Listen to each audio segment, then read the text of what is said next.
whenever you're tanking these guardians, even if you're not the tank but you have aggro, just make sure that you have your back against the wall. That way it will minimize the chances of you getting knocked out of the instance. They also have a conal or a cleave, as you Clearly. yeah, clearly. So into tomorrow, yeah. All right, so Nefra. All right, so talk to me a little bit about tanking Nefra starting in hard mode and going into nightmare. What are the biggest key differences from story mode? Talk to me about positioning, turning, all of that good stuff. Is there a difference from story mode? I don't think so. There's no difference. Okay, so there's a couple of different places where people can choose to tank. Some groups will have you tank on the stairs. Some groups have you tank off to the side. I mean, I've seen groups tank here. I've seen groups tank there. So I've seen groups tanking Nefra in all 4 of these locations. Where would you say is the best place? Not the brazier. Where would you say is the best place for people to tank Nefra? Literally anywhere where A, they can have room to move if they get a draw, and B, not cleave the group. So the idea is, let's say you start, I'm not going to use that. Let's say you start on heal marker. Although it's become less important for us lately. But let's say you started on heal marker, right? Let's say that's where y'all were standing. Droid comes to you guys. More than likely, you would want to move to the DPS marker around there, in that direction, to get out of it, while at the same time keeping everybody who, all the melee that are on him in range, as well as making sure you're not cleaving anything and you're not getting stuck. Let's say you went from heal marker to tank marker. You'd have to be a little more careful about that big old brazier, just making sure you're not running into that. It's not that big a deal. It's just you want to give yourself a clear line of sight to move with your co-tank to a different side if you get a droid. Okay, so really just want to make sure that there's plenty of room to move. When we're talking about the droids, remember the droids that spawned in story mode, and there was one that primarily just went to the DPS? Well, starting in hard mode, the droids can go to the tank. So if that happens, your tanks are gonna want to move, as we talked about, but without turning the boss and cleaving the raid. So that's why you want to make sure that's why he was talking about the droids. All right, heals. Talk to me a little bit about healing this fight. There's a dot that goes out, correct? Talk to me about cleanses, cleanse orders. It gave me PTSD and running into that thing 3 times in a row. Oh no. Cleanse anyone who doesn't have a reflect. They complain if you cleanse them and they do have a reflect. So Sorks, Mercs, can Jugs reflect? Kagi, can Jugs reflect the dot from Nefra? That is an excellent question. They cannot. They cannot. I don't think so. I think we always have to take our self-cleanse. What ends up happening with Jugs is you take Endure Pain for the first dot, and then for the second one, you take Enraged Defense. So you actually, if the healers can't keep you up past 70%, you just take Enraged Defense for the second one, and you'll be at full health when the dot is throughout the entire duration of the dot. For the third one, your Endure Pain will be back up. Unfortunately, for the fourth one, you will have to ask for a healer to cleanse you. Doesn't AoE-DR work for it? I'm fairly certain if you could use the Lightning Scream, you'll be fine. You can do that, yeah. No. So, but Sorks and Sages, you would take the Lightning Barrier, which you can reflect with. Mercs can reflect with, Pyro Shield and the actual reflect, is that correct? No, just Pyro Shield. Just Pyro Shield. Just Pyro Shield. If you have PT.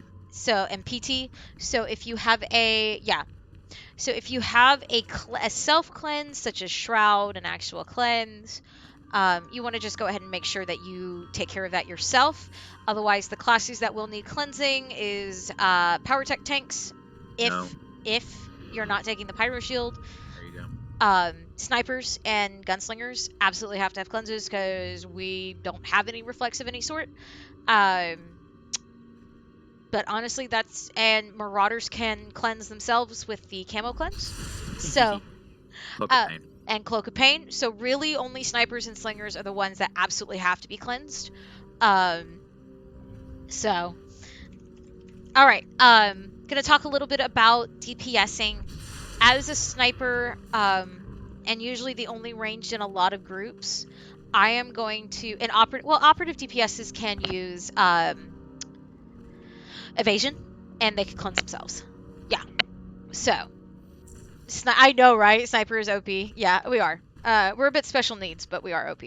Okay, so as a sniper, and typically the only ranged out of a lot of raid groups, I am going to plant myself right here, usually, because I'm going to bait the droids. So whenever the droid spawns, I'm going to quickly turn to it, target it, hit it with like a rifle shot, and get it to target me. So that way it comes and starts to do the exploding channel in my area instead of going to where all of the DPS are stacked behind the boss, to minimize having the group and tanks move.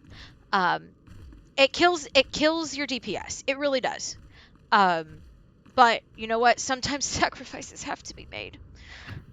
Other strat, which is the one I do, is just let it jump into the group and you just move a little bit to the side when it jumps to you. Yeah, you can do that. But if you're progging, or if you're learning the fight for the first time, or you're learning with a new team, definitely recommend having your ranged lightning any of your ranged can do it. Mercs, Sorks, snipers, honestly healers can do it. But typically you want your ranged DPS, so snipers definitely the best bet. And then everyone else, healers and tanks or healers and melee DPS and all the other ranged DPS. Yeah, a lot of groups like healers doing it. It's better for a DPS to do it, so that way, especially in Nightmare, there's a lot more damage that goes out. And that way, that's not a GCD wasted on baiting the droid as... Yeah, exactly, Skippy, exactly. So everyone else is going to stack behind the boss, but other than that, hard mode Nefra really isn't that big of a difference between story mode. So, we have, what is the item level needed for story mode / heroic / hard mode required to not be a stress to your team?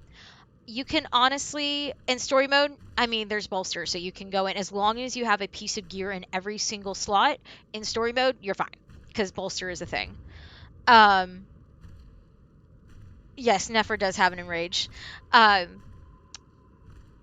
In hard mode, a lot of people prefer 242s and higher. In Nightmare, you can comfortably do everything in 248s minus Nightmare Gods. We have in the Nightmare community, or in the raiding community, there is a mantra, I would say, of the lower your gear score, the higher your skill. So the lower your gear score is, the more work and the more knowledge and skill you have in your class is going to be needed to compensate.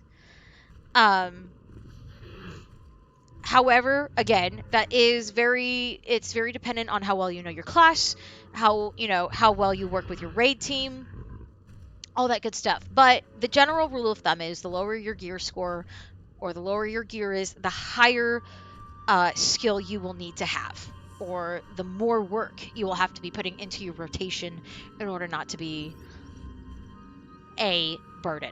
All right. Unless anyone has any other real things to talk about, we're going to go ahead and ready check and start off hard mode.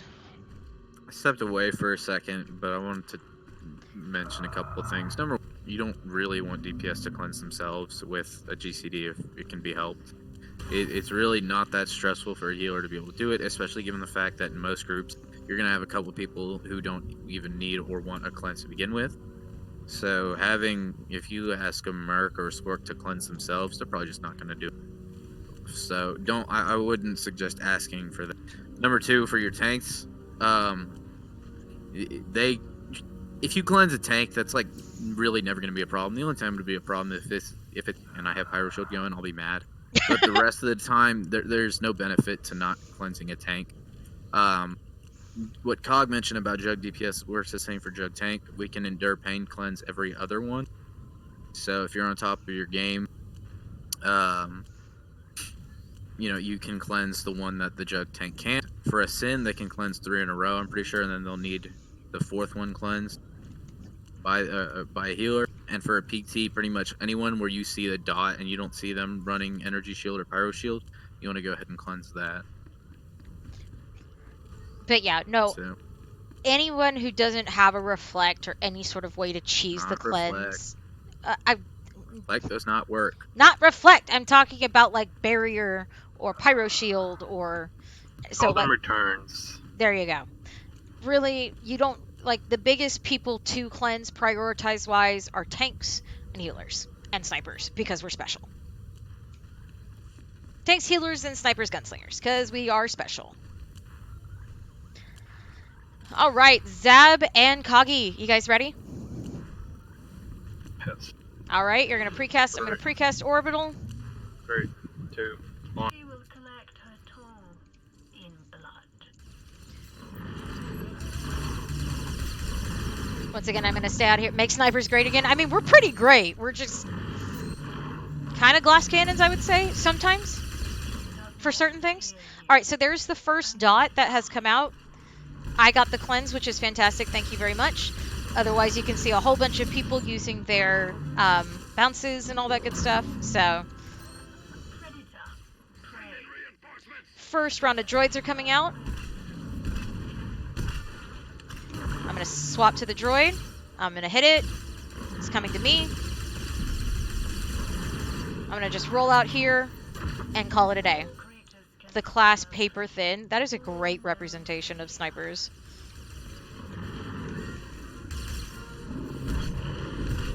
This is a tank droid, so that one's going, so the droid is going to the tanks, which means everyone has to move. You see how we... Rip. Okay, I am not. Somebody come up here. I'm up.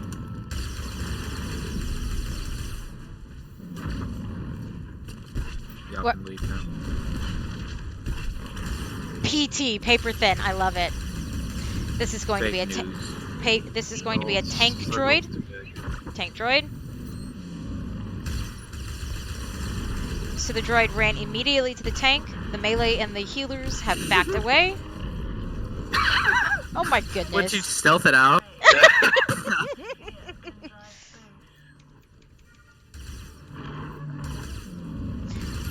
Like I was saying last time, as you can see, we move to get out without having to make her, without her moving along, which means the DPS can pretty much stay where they are to begin with. Exactly. This is a tank droid. So in hard mode, every other droid is a tank droid. Explosive fuel or fucking bust, baby. More This is speed, it. here we go. No. That did not work. Actually, I could have survived it. I had used Adrenal or Overcharge. How did you die with force speed? It hit me for 183k. That's rookie numbers. All right, so this is the puzzle, the gate. As you can see, the front gate that we went through in story mode is closed. We are actually going to show you how to do the puzzle correctly. Or should we just show them how most groups do it? Do that in Nightmare. Okay, we'll do that in Nightmare. All right, so the correct way to do the puzzle is a little bit different.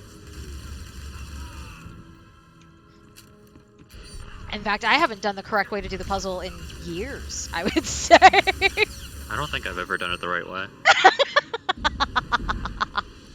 Okay, so there are 4 crystals. So you want your raid group separated into 4. So there's going to be 4 people over on this side, and then 4 people over on this side. There's going to be 2 big... All right, so you're going to want the other 4... wait, no, it's 2 and 2, sorry. So it's 2 people on that side, 2 people channel on that side, and then 2 people channel on this side. So a tank, a healer, and 2 DPS. So let's have Kruby... all right, so frames are divided. So Lexaeus, Zanir, Sharkbait, and Lilith are going to go to the left. Are going to be on right side, sorry. Zab, Kruby, Jay, and Wonder are on left. That might be a problem. Uh-oh. Okay, well then just swap as needed. Okay, go ahead and channel left side. All right. So Kagi and I are going to go on this way. And then the other Zap, two... come help me. So there's going to be ads that appear on any side of the puzzle. You just want to quickly get them down. So then there's a silver ad here.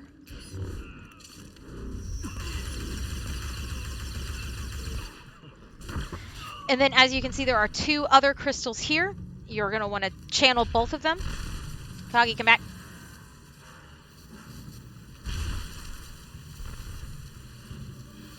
And the other ones need to be channeled on the other side. Zab and Bishop, What? you need to channel the crystals on the other Well, side. hold We're on. having a small problem here. Come on, no! He's at 0! That it's not good to kill the healer droid with the tank. Make sure that you don't send 2 tanks to the same side unless you want to spend a while there. This is true. Typically, you want to send 1 DPS and 1 tank on each side. So that way you have a flashpoint group going up the middle. Wait, okay, hold on. What? I guess this isn't it. Maybe we just go about as normal. I've never done this before, Don. Okay, What have you done? ooh, everyone's out of combat, so go ahead and channel. There we go. All right, so that means... Uh-oh. Hang on. Sorry. Channel one more time. Left side. Here, I got it. You've got. Everyone Like- channel.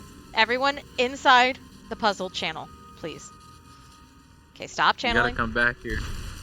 What do you mean, how? Just come back here. You too. Why? Because remember, it takes like 4 people. Okay, so keep channeling until I the don't middle know. group goes up the middle. So the people that are at the south, Right. yeah, people are at the Oh. south go straight up. So that's You all better 4 of you. hurry. You better hurry. Hurry, guys. Groovy, go up the movie. Go up Has the middle. it been open? I don't think Yeah. it's been open. It's not open. Okay, re-channel. No. There we go. All right, everybody that's... Still No. not open. It's the west inner gate has been opened. Okay. Gotta love this. One of you 2 are at the wrong Why crystal. are we doing things we don't even know how to do? Coggy, come up here real quick. Hey, come here. Maybe it's this one, dude. Oh, you They're too can't. far. Yeah. I'm screwed now. Too far ahead. They need to do the set of crystals behind them. Yes. I'm gonna come back, so now I can't leave. You gotta open up the gate for him, Lexa. Go back Lex- up and open up the gate for Mal to come back. Yes. This is why you don't run ahead of the group. All right. Very good. Come on. All right, so Zab, exit out. There you go. All right, now we are all channeling the crystals here. Coggy. Channel, please. There you go. Hell yeah. There we go. Progression, guys. So that means the middle group is now... Hang on, Coggy. Come back. We missed one. I haven't heard that in a long time. So that means the group in the middle, the group left behind, now goes up the middle. Now we have to open the inner gate. Now we open the inner gates.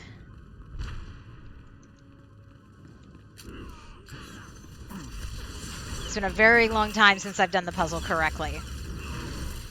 So with this part, oh, yeah. Can't we go this way? Yeah, we can. You probably can do the shit throw. You like slip No, you can't.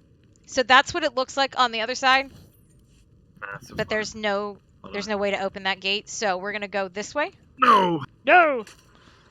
This is exciting. Yeah! So I'm going to open this gate. Kagi is going to come in and click the middle one here. And then I'm going to go through. And then Kagi is going to intercede to me. But that's cheating. I don't know if I'm supposed to do that. Just do it! Sure. Yes, just do it. Or you want to do it the right way. Kagi, intercede, please. There you go. Typically, what would happen is that you have to click that crystal there to open the gate. So we would click the crystal here, to open the gate. Right back there. And this also opens the gate below us that lets the people in the middle in. That lets the people in through the middle. We are doing this correctly. What are you two I don't doing know down what there? we're doing. All right. What better way for people to learn? Exactly. So with that, if you have done the puzzle correctly, you should have 4 people available to open the gates. This is autism. I don't like this. Bishop, where I are think you? we should've cheated. We don't have 4 We people. need 4 people back here. We still need the 2 other people to click that can. Tom, come back here. Tom, come back here. Tom. This is what happens when you get people who haven't done the puzzle in years. I've never done it like once before. All right. Ever. Access to the east gate has been opened. Is that big gate finally open? No. No, we need to go chill on the other side. No. Yes. Which I am one? channeling. Why are we doing this? How does this work? Oh my my goodness, God. give me a Do the second. puzzle the right We way. cheesed it, Ran. We should Yeah, have we're- cheesed it on our side. Yeah, we're stuck. We can't Here. complete that. We're done. Oh, Lord. Done. This We is can't get out of amazing. I point out that it's a lot faster than the other. It is. But it's still also good to learn in case. There you go. So that means the gates should be open. There you go. I just clicked it a little too fast. You guys went through? Down over here No. on the east? You guys are still No, stuck up there? we can't Okay. get through. Okay. Kagi? Like we'll have to Kagi? phase out. Kagi and I, you're all disappointed in them. Kagi and I will phase out really quickly. And we'll go well, no. Everyone phase out. I messed up. Oh my god. Well, then again, I messed up. Wow. I try. Place. It's okay. Let's just Are do we it just gonna the do it the cheat normal way. way now instead of Yes. this Yes. way? Yes, we will just do Please. it the regular way. Okay. Draxus 1, Group 0.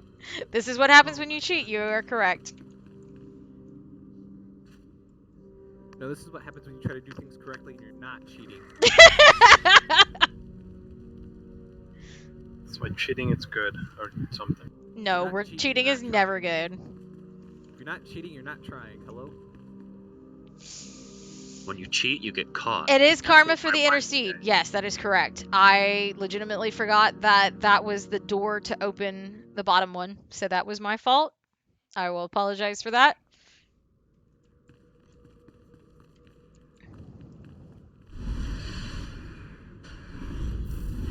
Alright. So, but most groups, I would say 99.99% of groups don't do the puzzle. So we're going to show you how to do it the way most people do it.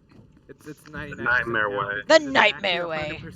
It's actually 100%, but we were the one group that tried it and realized. That's why I said 99.99%. I didn't even know there was another way. Let's be real, 100%. You're not wrong. So you have 4 people channel, 4 people go in through the left side. Make sure one of them's a sword or a jug. Yeah, one's because then you'll do the intercede or the phase walk trick. Alright, he's in. If you don't have a sword or a jug or an operative, you're gonna have to do the cheese squeeze into the gate thing. Yeah.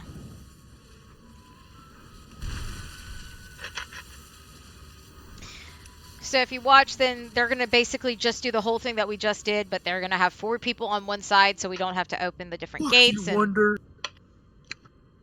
They're also going to clear it, which is a little different from what we just did. That's very true. Do you know that that's actually toxic?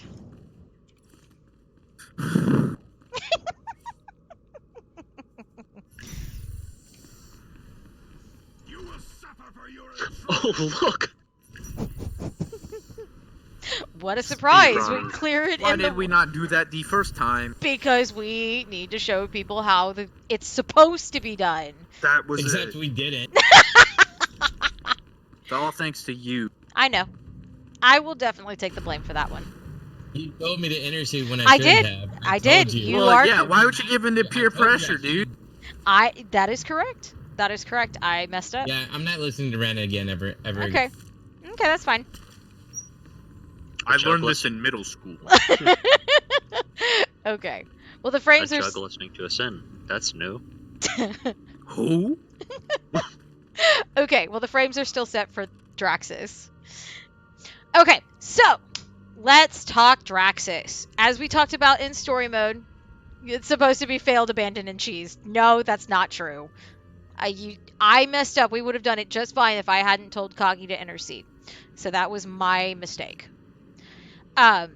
So there are 9 waves to Draxus, as we talked about earlier. The Subtaroths, once again, we're going to group them up in the middle, as we did in story mode. However, they explode in hard mode, which does significant damage to anybody in there. I think it's, what, a 10-meter radius? Or is it a 5-meter radius?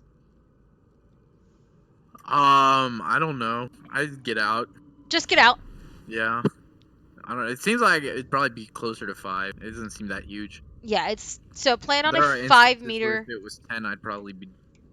Yeah, it's a 5-meter radius. Shroud works, reflect works, Merc reflect and Jug reflect work on the explosion. Anything for PTs at all? No. Fish? No. You Don't just try gotta it. get out. Just get out. Don't try it. Yeah, just don't try it. Second Mad wave. dash works. Second wave is going to be lightning channelers. I forget their names. And Dispatchers. And barrier. and barrier, exactly. Or he can phase walk out. That's true. So there's going to be 3 on the left side, 2 on the right side, plus 2 Subtaroths. Once again, you want to make sure you have your frames divided into flashpoint groups on each side. You don't necessarily have to, but it's easier for keeping track on who needs to be where. Third phase, there's going to be a Corruptor and 2 whatever they're called. I will remember as soon as I see it. On each side, the Corruptor has to go down because they do the mass affliction channel. That needs to be interrupted. You can interrupt it with a charge, so a power tech charge, warrior charge. However, you do need to be aware that in Nightmare that can kill you, and we will explain a little bit more when we actually go into Nightmare. So on this run, you want to leave, or whenever you're in Draxus in hard mode and in Nightmare, you want to leave 1 ad up on one side due to making sure, because when the ads go down on each side, that means that is the key for the next phase. That's the transition for the next round of ads. So on phase 3, we're going to leave 1 ad up on right side here, and we are going to swap back to the boss when all but that 1 ad is dead. And then when the boss jumps back up, then we're going to kill that 1 ad and move into the next wave of ads. So wave 4 is going to be 2 dismantlers. The tanks are going to take care of them. You can cheese as a sin. You can use Shroud and Stealth Out Shroud. As a Jug does reflect work, or do you do Mad Dash? However, Power Techs and Vanguards, you're kind of SOL.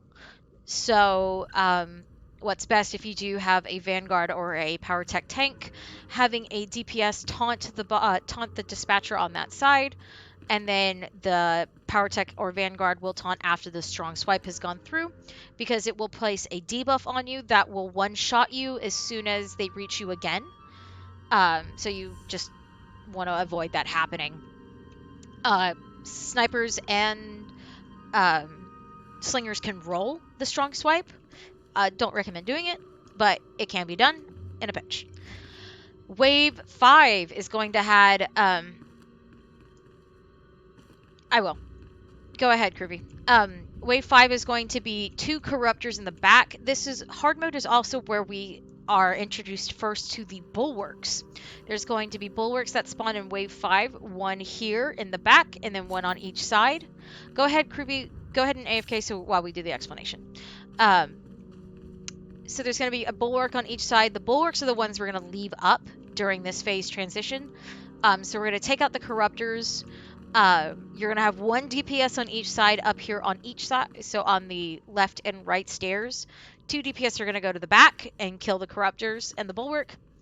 Then one DPS, that's going to be myself and Kruvy, are going to go here on each side, and we're going to kill the ads that are in here minus the bulwarks. The bulwarks, all 3 bulwarks will stay up, and then we're all going to focus onto the boss. Once the boss jumps up, we're going to kill the bulwarks and transition into the next phase. So this is wave 5. There is a lot of damage that goes out. This is a great place to put a sniper shield. Pop raid buffs.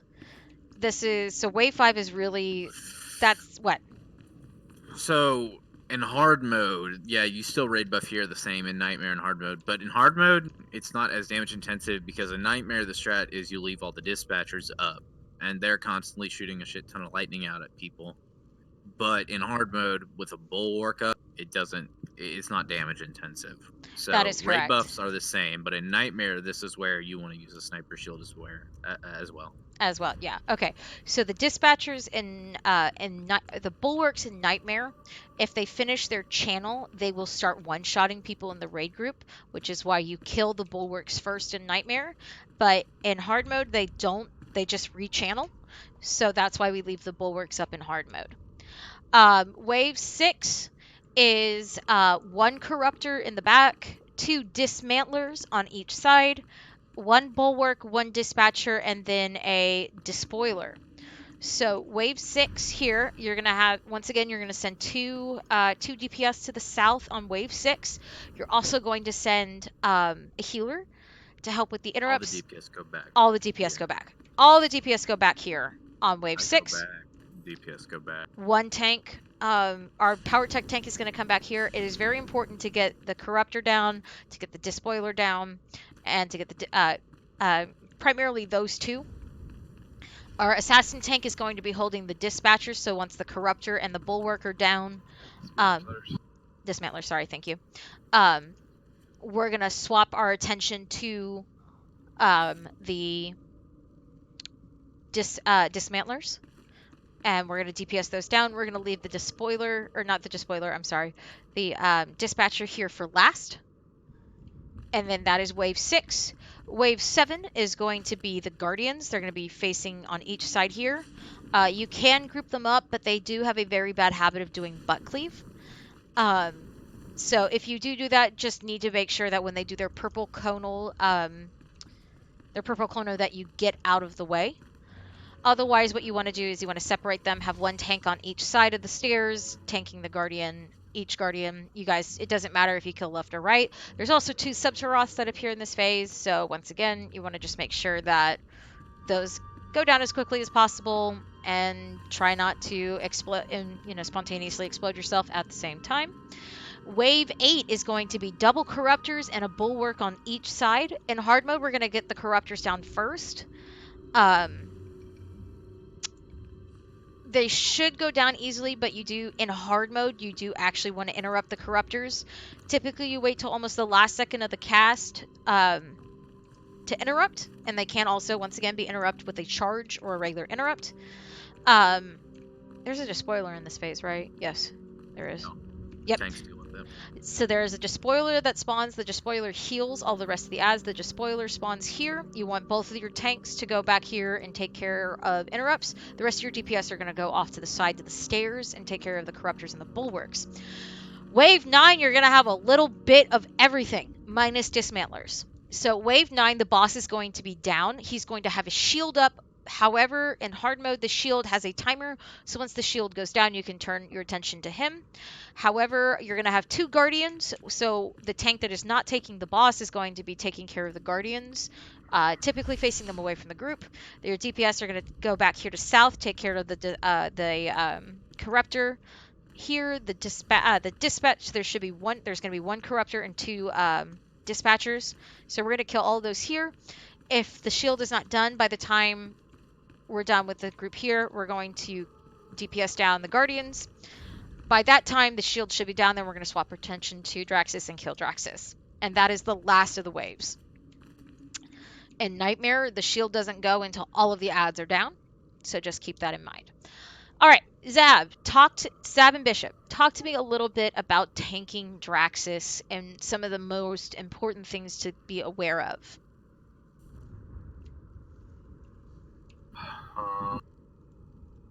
Basically, the boss in hard mode, he will be doing aggro drops. So every 15 seconds, he will like drop aggro from the tank for about 5 seconds. And hard mode is not a big deal. It'll go back to you, and Nightmare will also go back to you. But the boss, it's pretty hard. So if it'll do a lot of damage to other people that are not tanks. So you want to like keep taunting and making sure that's on you all the time. The other thing would be for the dismantlers. If you are a Sin or a Juggernaut, you can cheese the punt, the cast that they do. You can trot it, or you can mat dash it. Mat dash at the end of the cast, basically. If you get hit by it, you get a debuff that if you get touched by or get hit by the dismantler again, it'll one shot you because it increases your damage by like 1,000 or something. You could technically like deflection or something, but it's a chance that you still get hit and die. Draxus has a telegraph for his aggro dump. He's going to raise his fist into the air like this. Basically, he's just going to do a fist like that. That is your telegraph for the aggro dump. So just be aware of that when you're tanking the boss. That's when he's going to drop aggro and target someone else, and that would be when you would taunt again. It's after his cleave. After he'll the do his suppressive 3 fire. seconds suppressive fire, and then he'll put his hand up, and the whole barrage proc will happen, and then that's when you. All right. Tom and Wonder, talk to me. Whoa. What? Hold on. Whoa. There's still a couple things. Okay. So like he said, you can cheese dismantlers as a center and jug. If you don't do it right, or if the DPS is slow in the case of the wave of 6, and you're not going to be able to cheese them for whatever reason, you need to communicate that with your co-tanks or with anybody with an off taunt. It helps to have a key bound marker, like I use shield most of the time. Say this one's going to need to be taunted after, I'm not going to be able to cheese it. Or I need a taunt on this one who hit me. Mark it. Communicate that you're not going to be able to. If you get touched again, you'll die. In a couple of phases, although it's not really that big a deal in hard mode, but later on, it's your job to gauge, how are the healers doing? Is the raid taking a shit ton of damage? Am I taking a shit ton of damage? This is typically your concern when Draxus himself is down. If you're the tank who's tanking him, you need to use your cooldowns at that discretion. Even if you're doing okay, if you notice that a mass affliction got off or something, you can run a cooldown like overcharge, invincible, energy shield, etc. to cushion that, to give your healers room to work, because there is the potential for a lot of raid damage going out. There's also the potential for him to hit you like a bitch if you don't shield anything. So gauge how your group is looking when he's down, and how you should use your cooldowns effectively. It's mostly pretty much all white damage, save for the dot. So deflection and saber ward, etc. are your god cooldowns here. In terms of guardians, the best way I found to tank them is to make sure they're on the stairs. So if they go crazy, and they'll leap and they'll ravage somebody, that ravage is a stun. I like to taunt with 1 second left on that ravage to get their attention back on me, and I stay on the stairs here. And in so doing, he usually leaps back to me, and pretty shortly after, he'll do his telegraph, his forceful slam again. And this is the way that I make sure that it doesn't go crazy. If I don't think that I got it right, or he's not cooperating, I will tell people, like, this is going to be probably an ask leave. Use force camo, use something to not fucking die. And then aside from that, again, when you're interrupting despoilers too, that's kind of your priority as the off tank, is you're interrupting despoilers on wave 6 and 9. So communicate if you're not going to be able to interrupt. If you and your co-tank need a healer to interrupt, they can usually, like in the case of Sorker and Merc, reach back and give them an interrupt, unless, in which case you just call it a day, go home. So a big part of it is just communication. And as the off tank, I'm going to say this: you have a lot of room to cover any missed gaps. If a DPS gets pulled before they can interrupt a corruptor in wave 5, you're there to cover it. So as the off tank, and as the tank whenever Draxus isn't down, be looking for places where you can help out. Get a sub-troth out of the group if it looks like people are going to die to the explosion, running out. Nobody cares about your DPS. Get it out of the group so people don't die to it. Be kind of on your game, as the off tank especially, to cover in case anything goes wrong.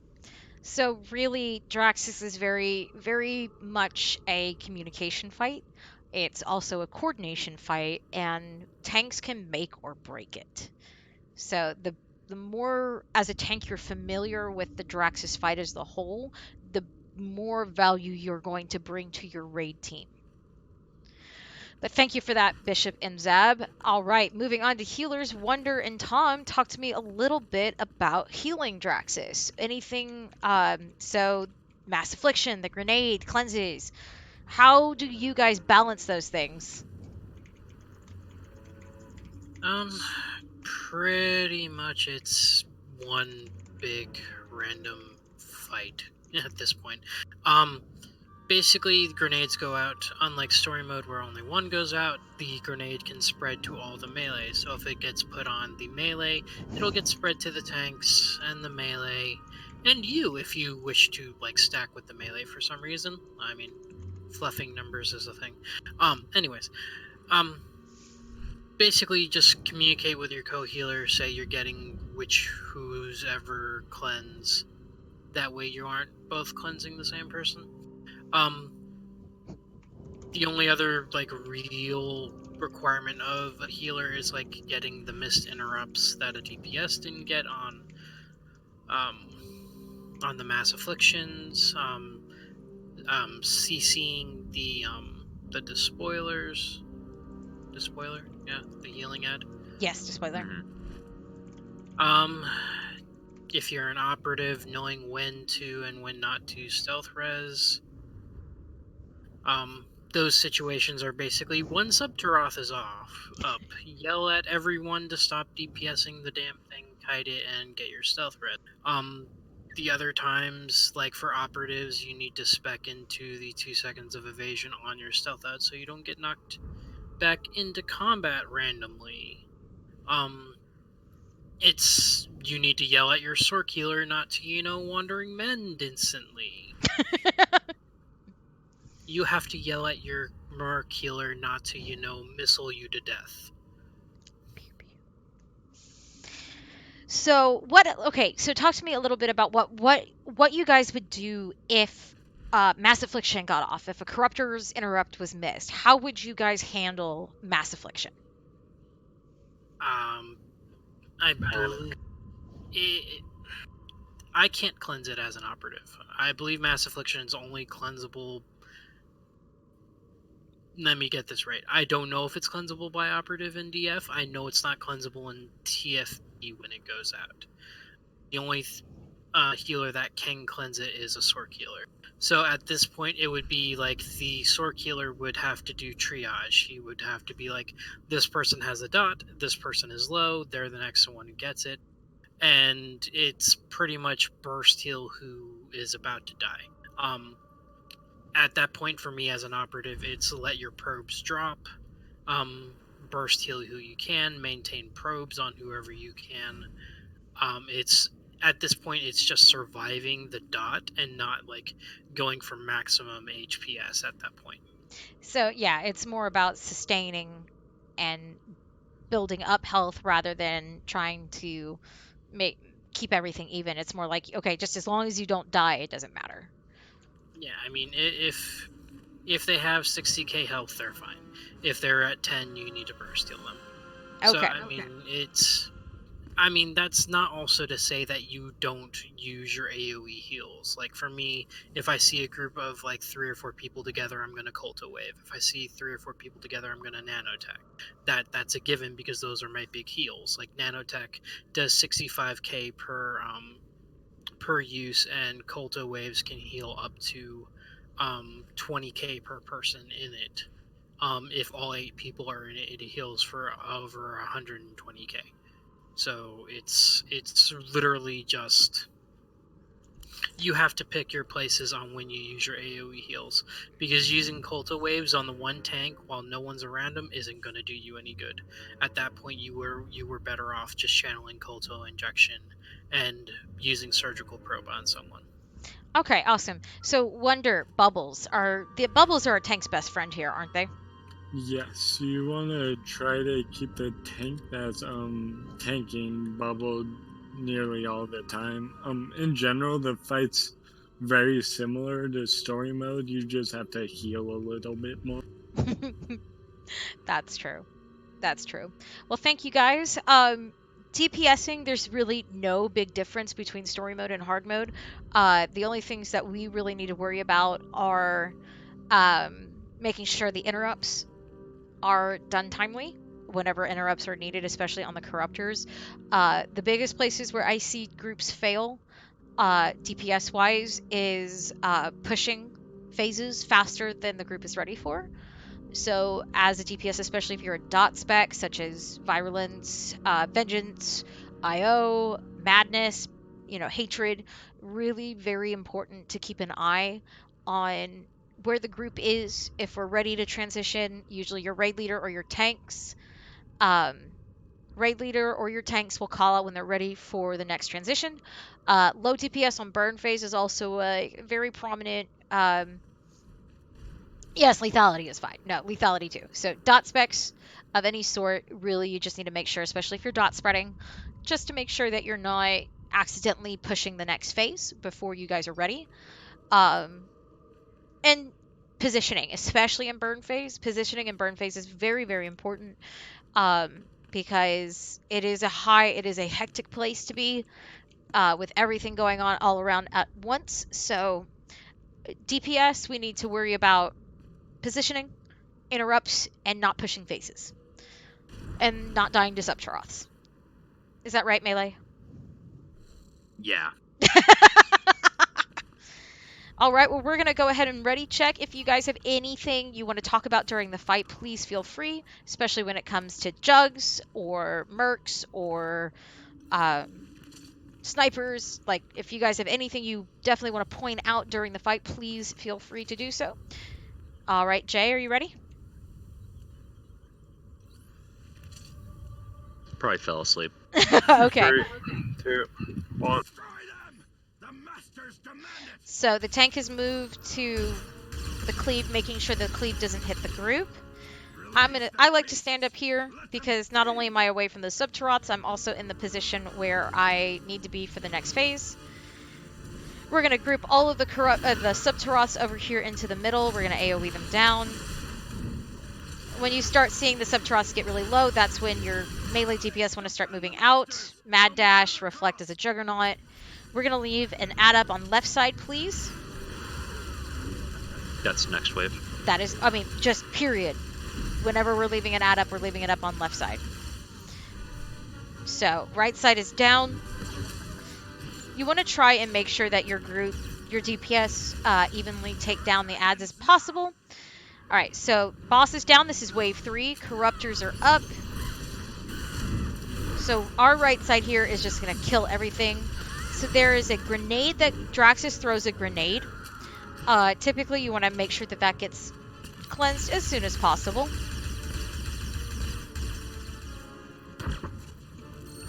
Once you're down to... Left. Stop on left. Thank you.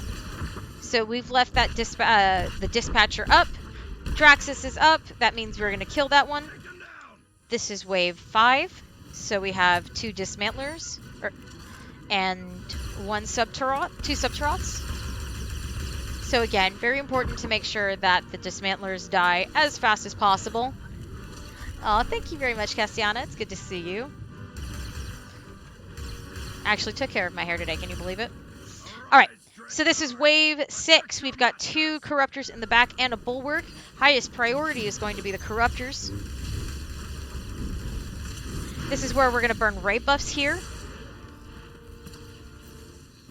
I'm going to take care of the dispatchers here. Burn ray buffs, please.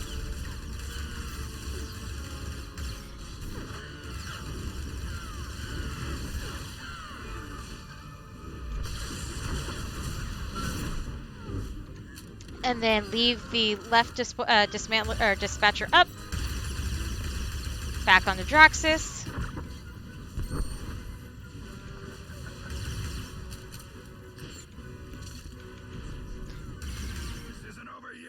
Wave 7. 6. Thank you. Math is hard. So here, all right, so Mass Affliction has gone off.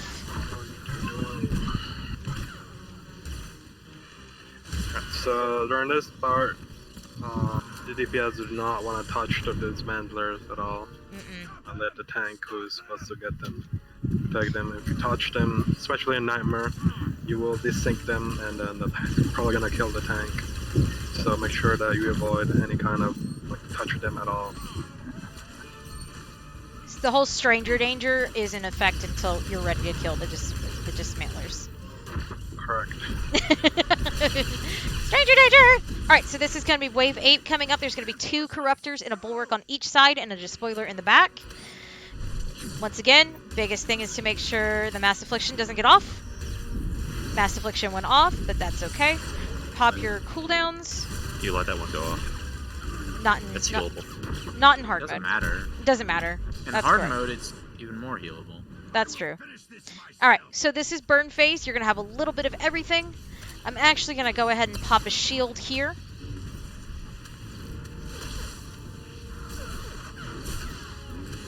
So as you can see, it's a little hectic. Lots of things going on. Draxus still has his shield. As you can see right there. Alright, so we're going to focus on clearing up the Guardians. And then swap to Draxus once his shield is down. Shield is down on Draxus. So everybody's going to swap. If your group is confident enough, you can stack the remaining adds close to Draxus and have your DPS cleave them down. If you're not feeling confident, make sure that your tanks separate them. But that is Draxus hard mode in a nutshell. It's honestly, once you understand the patterns and the phases, the phase transitions is the thing that most groups struggle with, is the phase transitions, remembering what adds come when. But, you know, with enough time and practice and repetition, it becomes second nature, muscle memory. And knowing what ad has what priority is also a big thing. Alright, so Suicide Hallway is coming up. In hard mode, the droids will start actually killing you. I have a great story about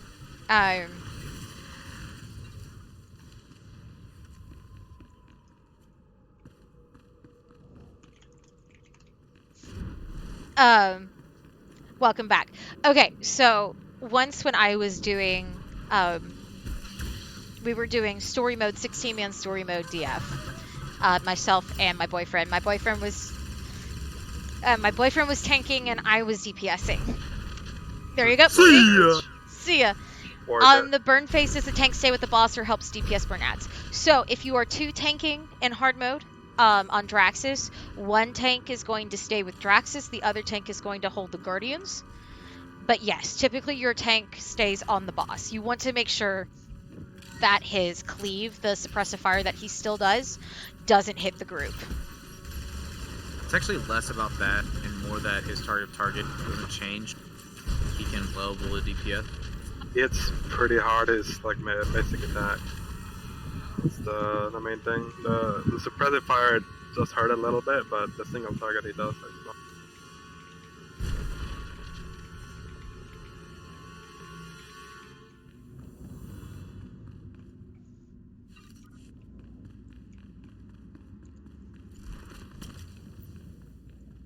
All right, Grob'Thok. Similar, very same mechanics. There are really no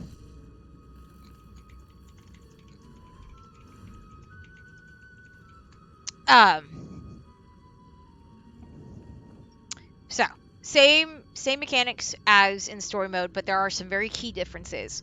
Tanks, talk to me a little bit about these key differences in hard mode from story mode. It's imperative that you get the pipe smash in the magnet, since it'll send everybody up each time it smashes, which is interrupt. It is an interrupt. So in the case of Vass and like snipers, they'll hate you if you slack on getting him into the magnet. Hi. Yeah. Nothing like your lace target Cole getting interrupted. That's why I usually pop in trench during pipe smash.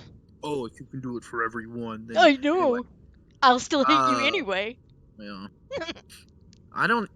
Jeez, dude, I don't remember how to start it. All I know is I'm gonna pull him into the magnet like first thing in hard mode, and then pretty much after that it'll be 2 alternating patterns dependent on where the magnet spawns. So it'll either be a tank marker or DPS marker after the first one for the rest of the fight.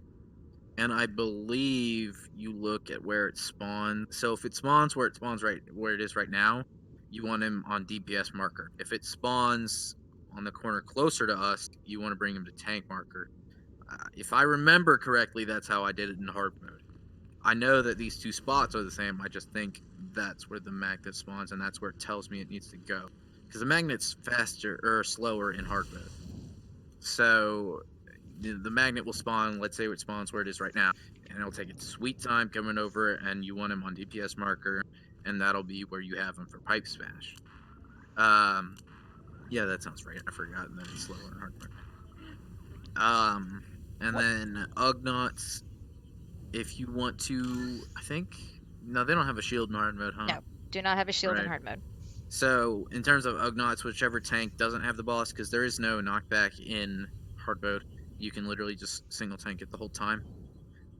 Whichever tank is dealing with Ugnaughts, you just want to round them up and bring them into the group, bring them to Grob'Thok for DPS to AoE down. The other mechanic would be to run them through fire, and they will take a lot of damage from doing that. But it's a kind of a waste of time.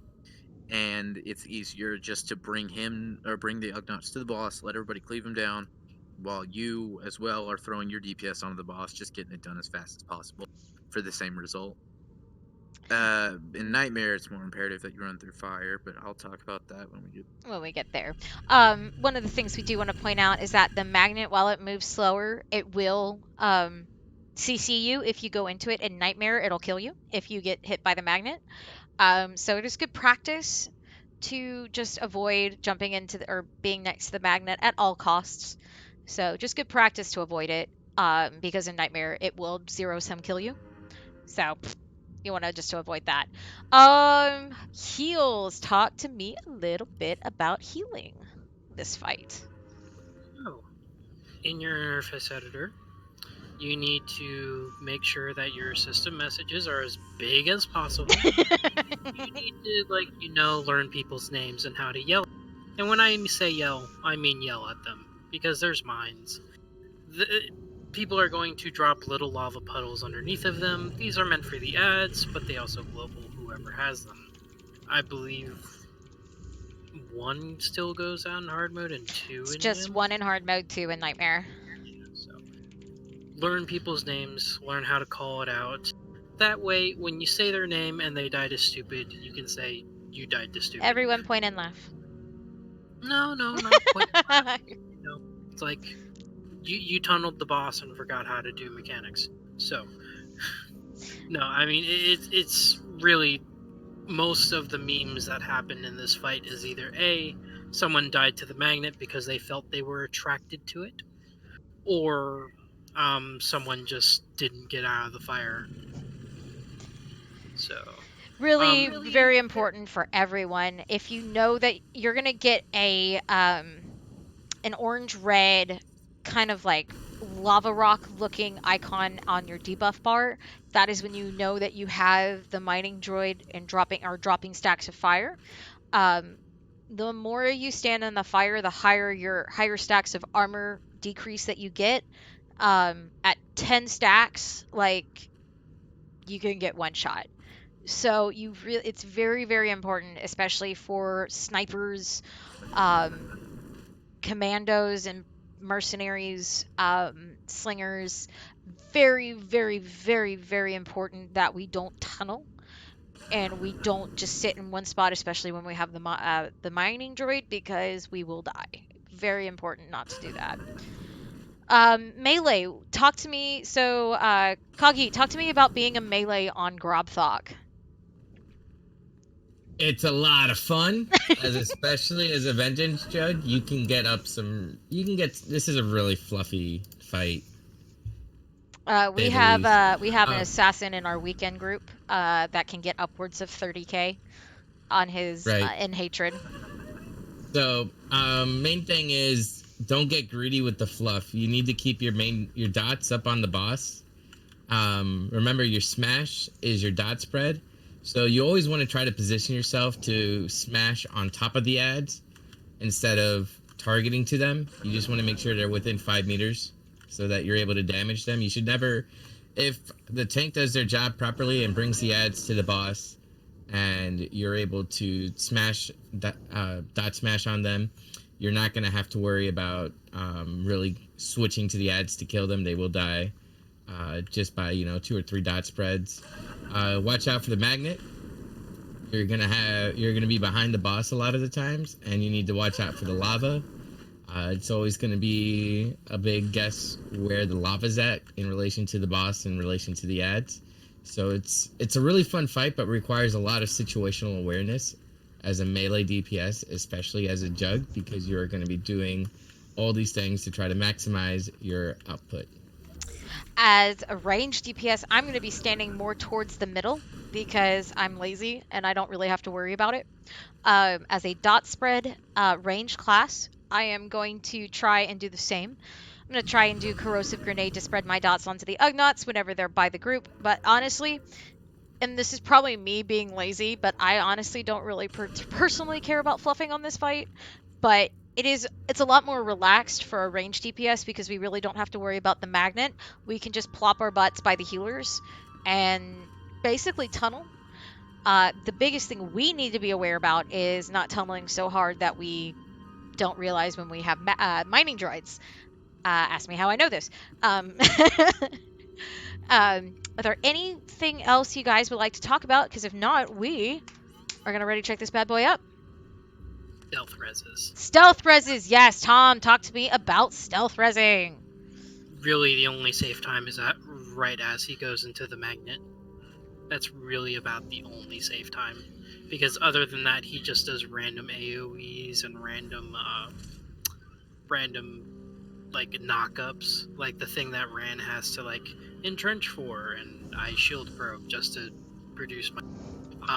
But yeah, basically it's anytime he's in the magnet, you have that small little window where you can stealth res. As a rule of thumb, you want to try and save your adrenals and your ray buffs for the first magnet because Grob'Thok gets a received DPS increase from us when he's in the magnet after the pipe slam. So save your ray buffs and your adrenals for the first pipe smash, and then once he's in the magnet, pop them all, and you're gonna see your numbers just fly up. All right, ready, check. I DPS, by the way. Okay.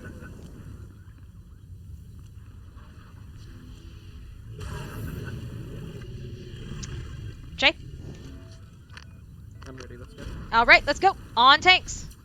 Grob'Thok. So overhead smash is out of habit. I hit my adrenal. Don't do what I say, not what I do, guys. Shark bait. Oh haha! With the mining droid. Thanks for dropping it on me, friend.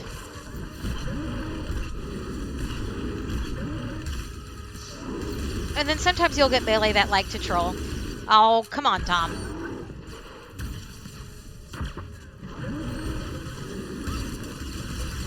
So the Ugnots are going to go straight for the heals, just as an FYI.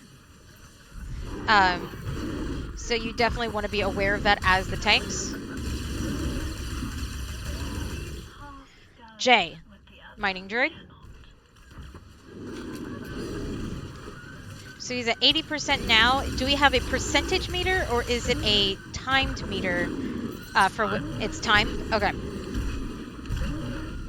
All right, here comes the pipe smash. I'm going to entrench this, because I always do. All right, there we go. Perfect. Tom, Faz wants to know if that's how you... Yeah, I'm bad. Faz wants to know if that's how you play operative healer correctly. Oh, no. Groovy? It's not. Groovy. No, it's not. It's just most of the time, hard mode or Nim, this fight is solo healed. Like and I don't say that like, oh yeah, if you're just learning this fight, you should only use one healer. No, you should use 2 healers if your group is learning the fight. But with Wonder, he's like an amazing healer. I don't really have to do anything. I can just, be attracted to my magnet. Sorry. Groovy. Mining droid. I don't know. Yeah.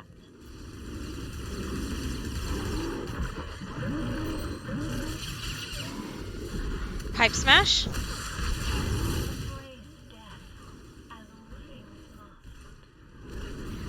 Yeah, this time is weird. Tom, are you just here as to be my yes man? Shark bait? I don't know. I don't know if I'm here just for that. I think I'm here for stealth resist. Yeah. Yeah, you are. Oh, thanks, Kagi. Love you too. I love how Kagi just interceded to me just specifically to put 1 stack of the mining fire. Yeah, so it spawned in the far corner, which means the pipe smash is here. Somewhere around here, yeah. Zab, What? you have droid? Oh, no. Yeah, you do. Not if I died to it.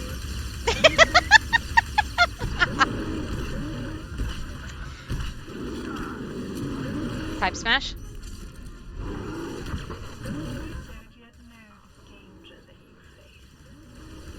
One more thing about the pipe smash is if for whatever reason a DPS gets stuck in it, the circular can just pull it up.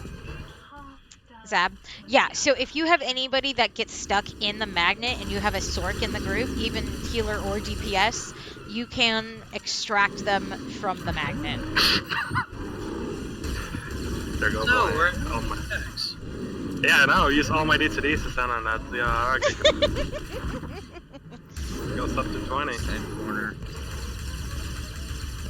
I would like to have rebounders on the magnet. Fuck you! Kagi. Typically, you don't want to get him in the magnet before the pipe smash. Kagi, leave me alone. Because he will still channel pipe smash anyway. So it's really important to make sure that he doesn't get hit by the magnet before the pipe smash cast goes off. And that is Johnny Grob'Thok. Did it there because I knew he would die before he did it. Well, I know you did. But I'm saying. I'm letting them know. That's why. No, it was a good example of why not to do that. Grob'Thok. I like that. Grob'Thok. Right, and after each pipe smash, after each time you get him in the magnet, you want to move him back a little bit further in the path. Imagine that each time the pipe smash happens and you get him in the magnet, when it respawns, imagine it respawned a little closer each time. So you'd want to get him further back so that the timing would stay the same, because for whatever reason, if you keep him in the same spot for each one, you'll find that you get passed up too early. So move it back a little bit further in the path each time.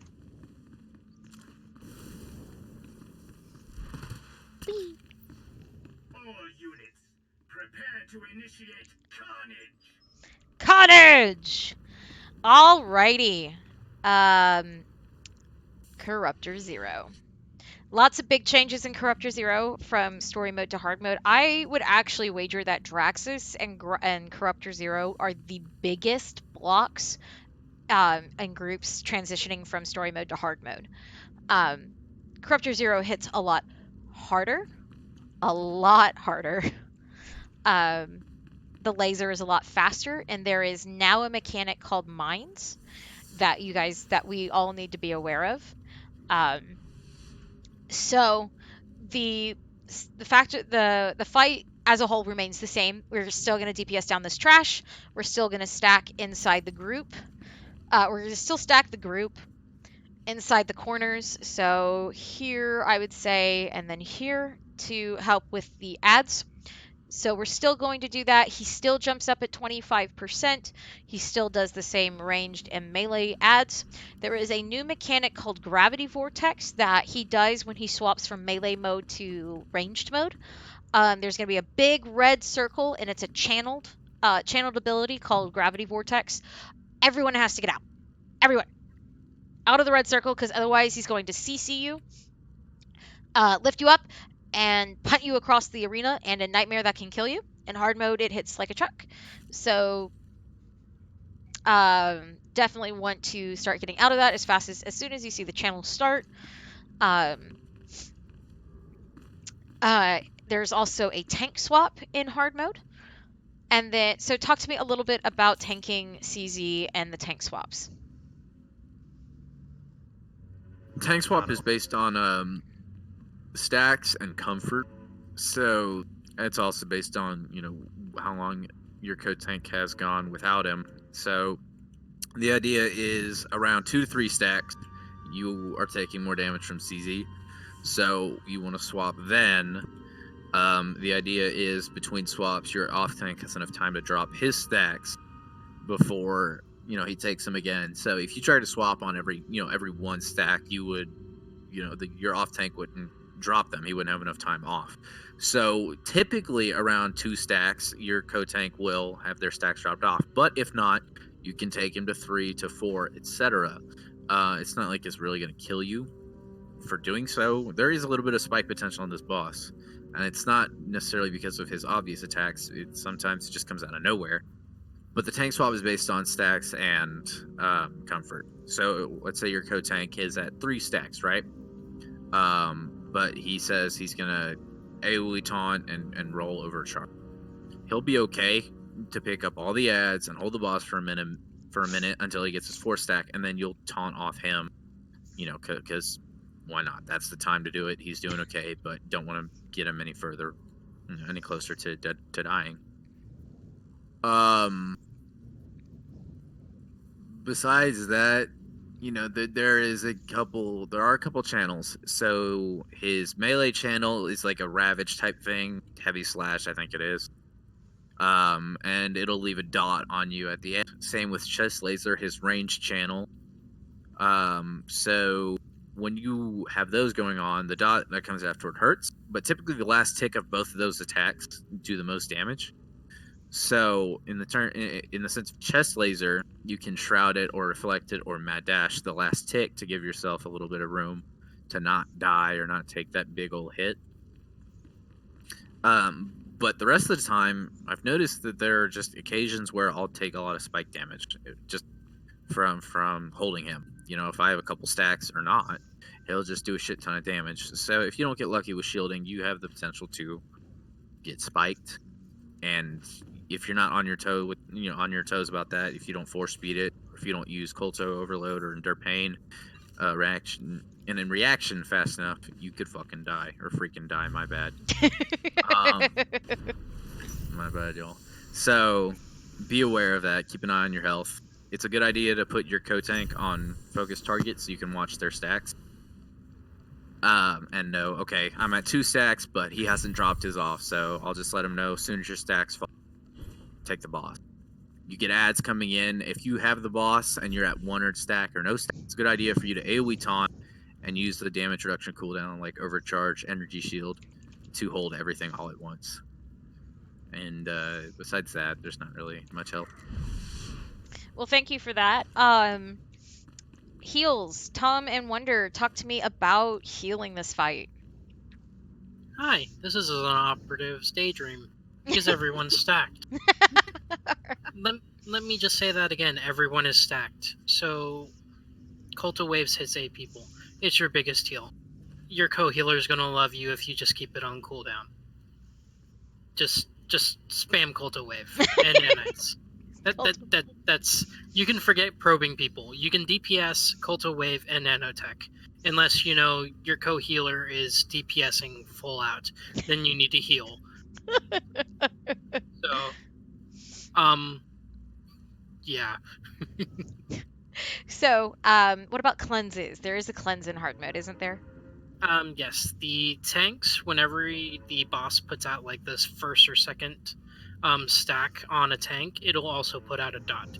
That is cleansable by all healers.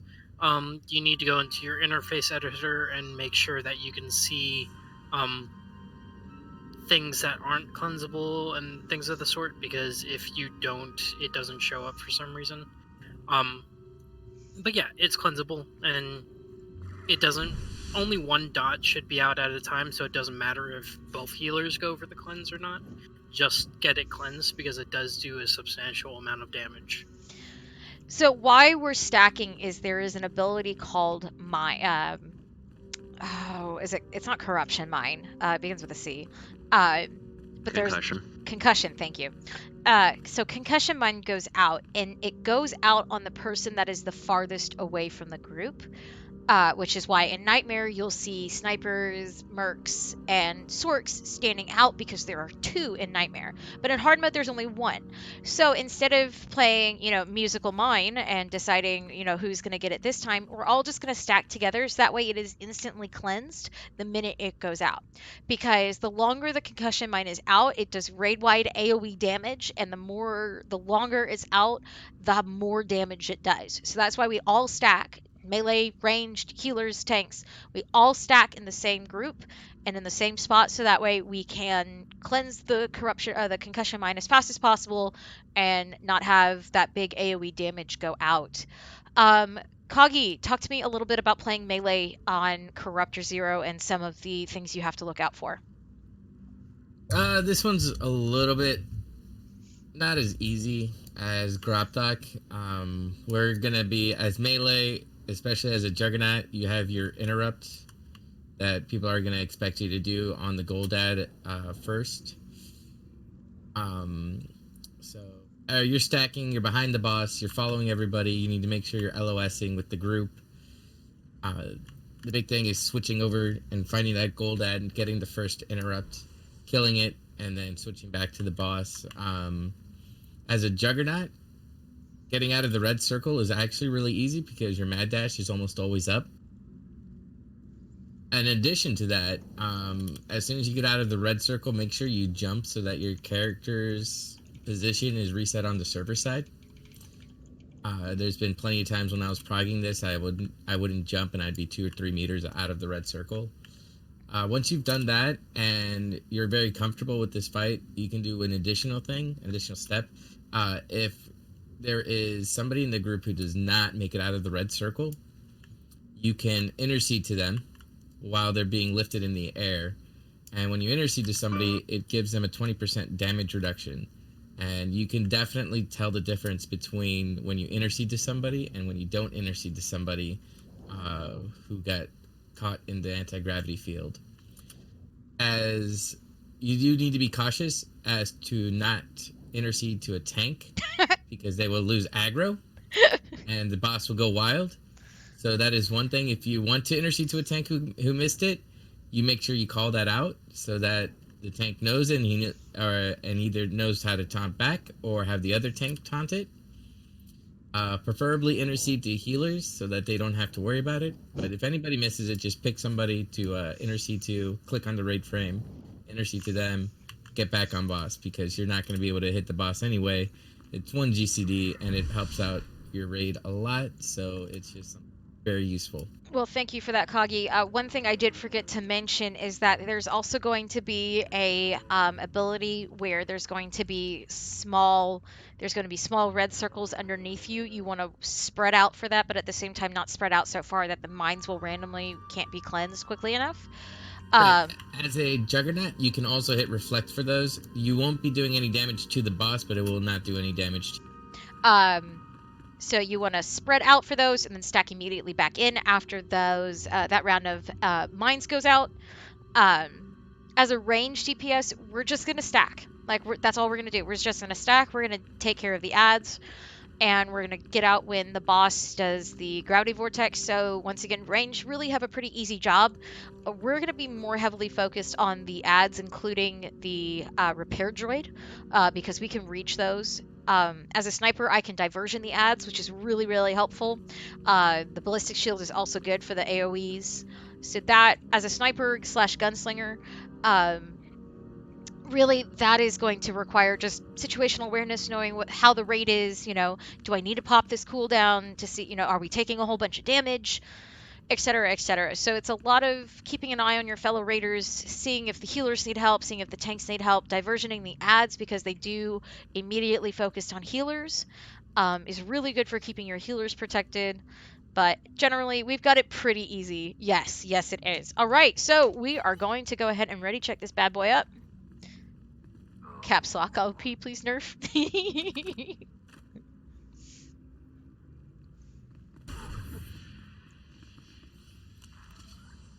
Jay? Poke?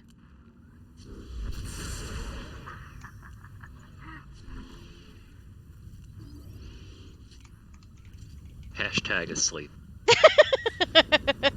Hard mode is not that boring. Alright. You back? No, you're good. I'm getting up and walking and just watching my screen. So. No, you're fine. Do you need to build stacks, or are you good? Nah, it's not a big deal. Just pull. All right, we're pulling. Hard mode. This is the end of the line. The end of your life. I can't be that much of a harsh try hard goal. It's okay.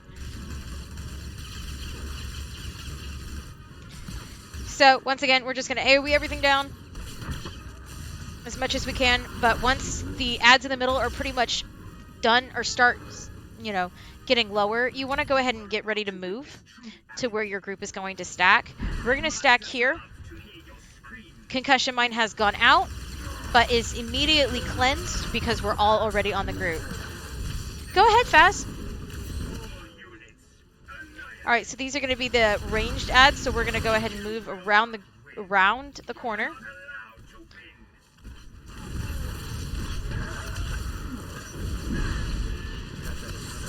Concussion mine. You would say that, yes, Dread Palace definitely has a huge, it is a very big gap. It is, but Dread Palace has, the Dread Ops, both of them really have a huge gap between each of the difficulties. Alright, Concussion Mine has gone out, except Raptus. Yeah, Raptus is pretty easy, except for Nightmare. Alright, so he's gone into ranged mode. Get out. Alright, 2 people got caught, which is not great, but... So once the Gravity Vortex has gone through, you just go ahead and stack back in. Concussion Mine. Missile Barrage. So this is where you're going to spread out because you're going to have little bits of, you're going to have little red circles underneath you. That's really something that wasn't touched on. The anti-gravity can actually be reflected by 2 classes. You can have Rebounders go ahead and reflect it, and you can also go ahead and do Safeguards on a Merc. But what you're going to make sure is that you're actually close enough to Corruptor Zero to get it first, because if somebody else gets it and they're trying to reflect, he's going to go for the closest target. And it'll reflect, and then your Safeguards is going to be weighted out, and then you're going to end up taking the full damage. Thank you for that. That's good advice. No, you'll die. You die. That's a kill.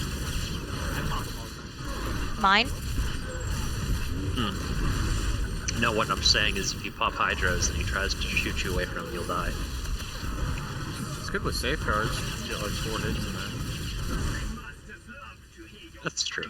You could also publish it. So he's going to leap up at 25%. Or in that area, so he's getting ready to jump. Concussion Mine. He's up. Sorry. We're gonna stay. So you can see, okay, and there's ads that spawn. So you can see where he launches to by looking at the ground, and then he will always go in a clockwise order. So now that I know that he's here, that means he's going to be here. So I'm just going to stand here, and so I know that he's going to end here. So I can be, guys, move.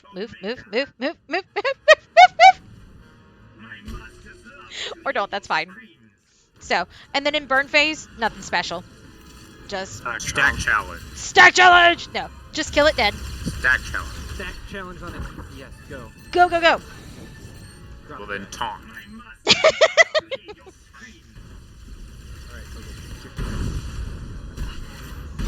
Hell yeah. You still want to be spread out as, you know, where you can, because you still get the missile barrage. So you Stack on the jug. Yep. you definitely want to still stay a little bit spread out. Large bars. Yeah, you're right. Yeah, you're right. And that is a dead Corruptor 0. Ooh, a Corruptor Blade. Ooh. Ooh, a JK. piece of candy. Ooh, a piece of candy. That's only on Nim. All right, Brontizzle. Brontizzle. Hi, Ariel. How are you?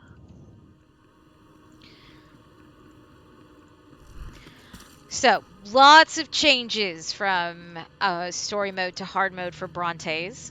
Okay. All right, I'm going to go ahead and set frames. Let's start pulling and let's start talking about Brontes. We're going to start with tanks.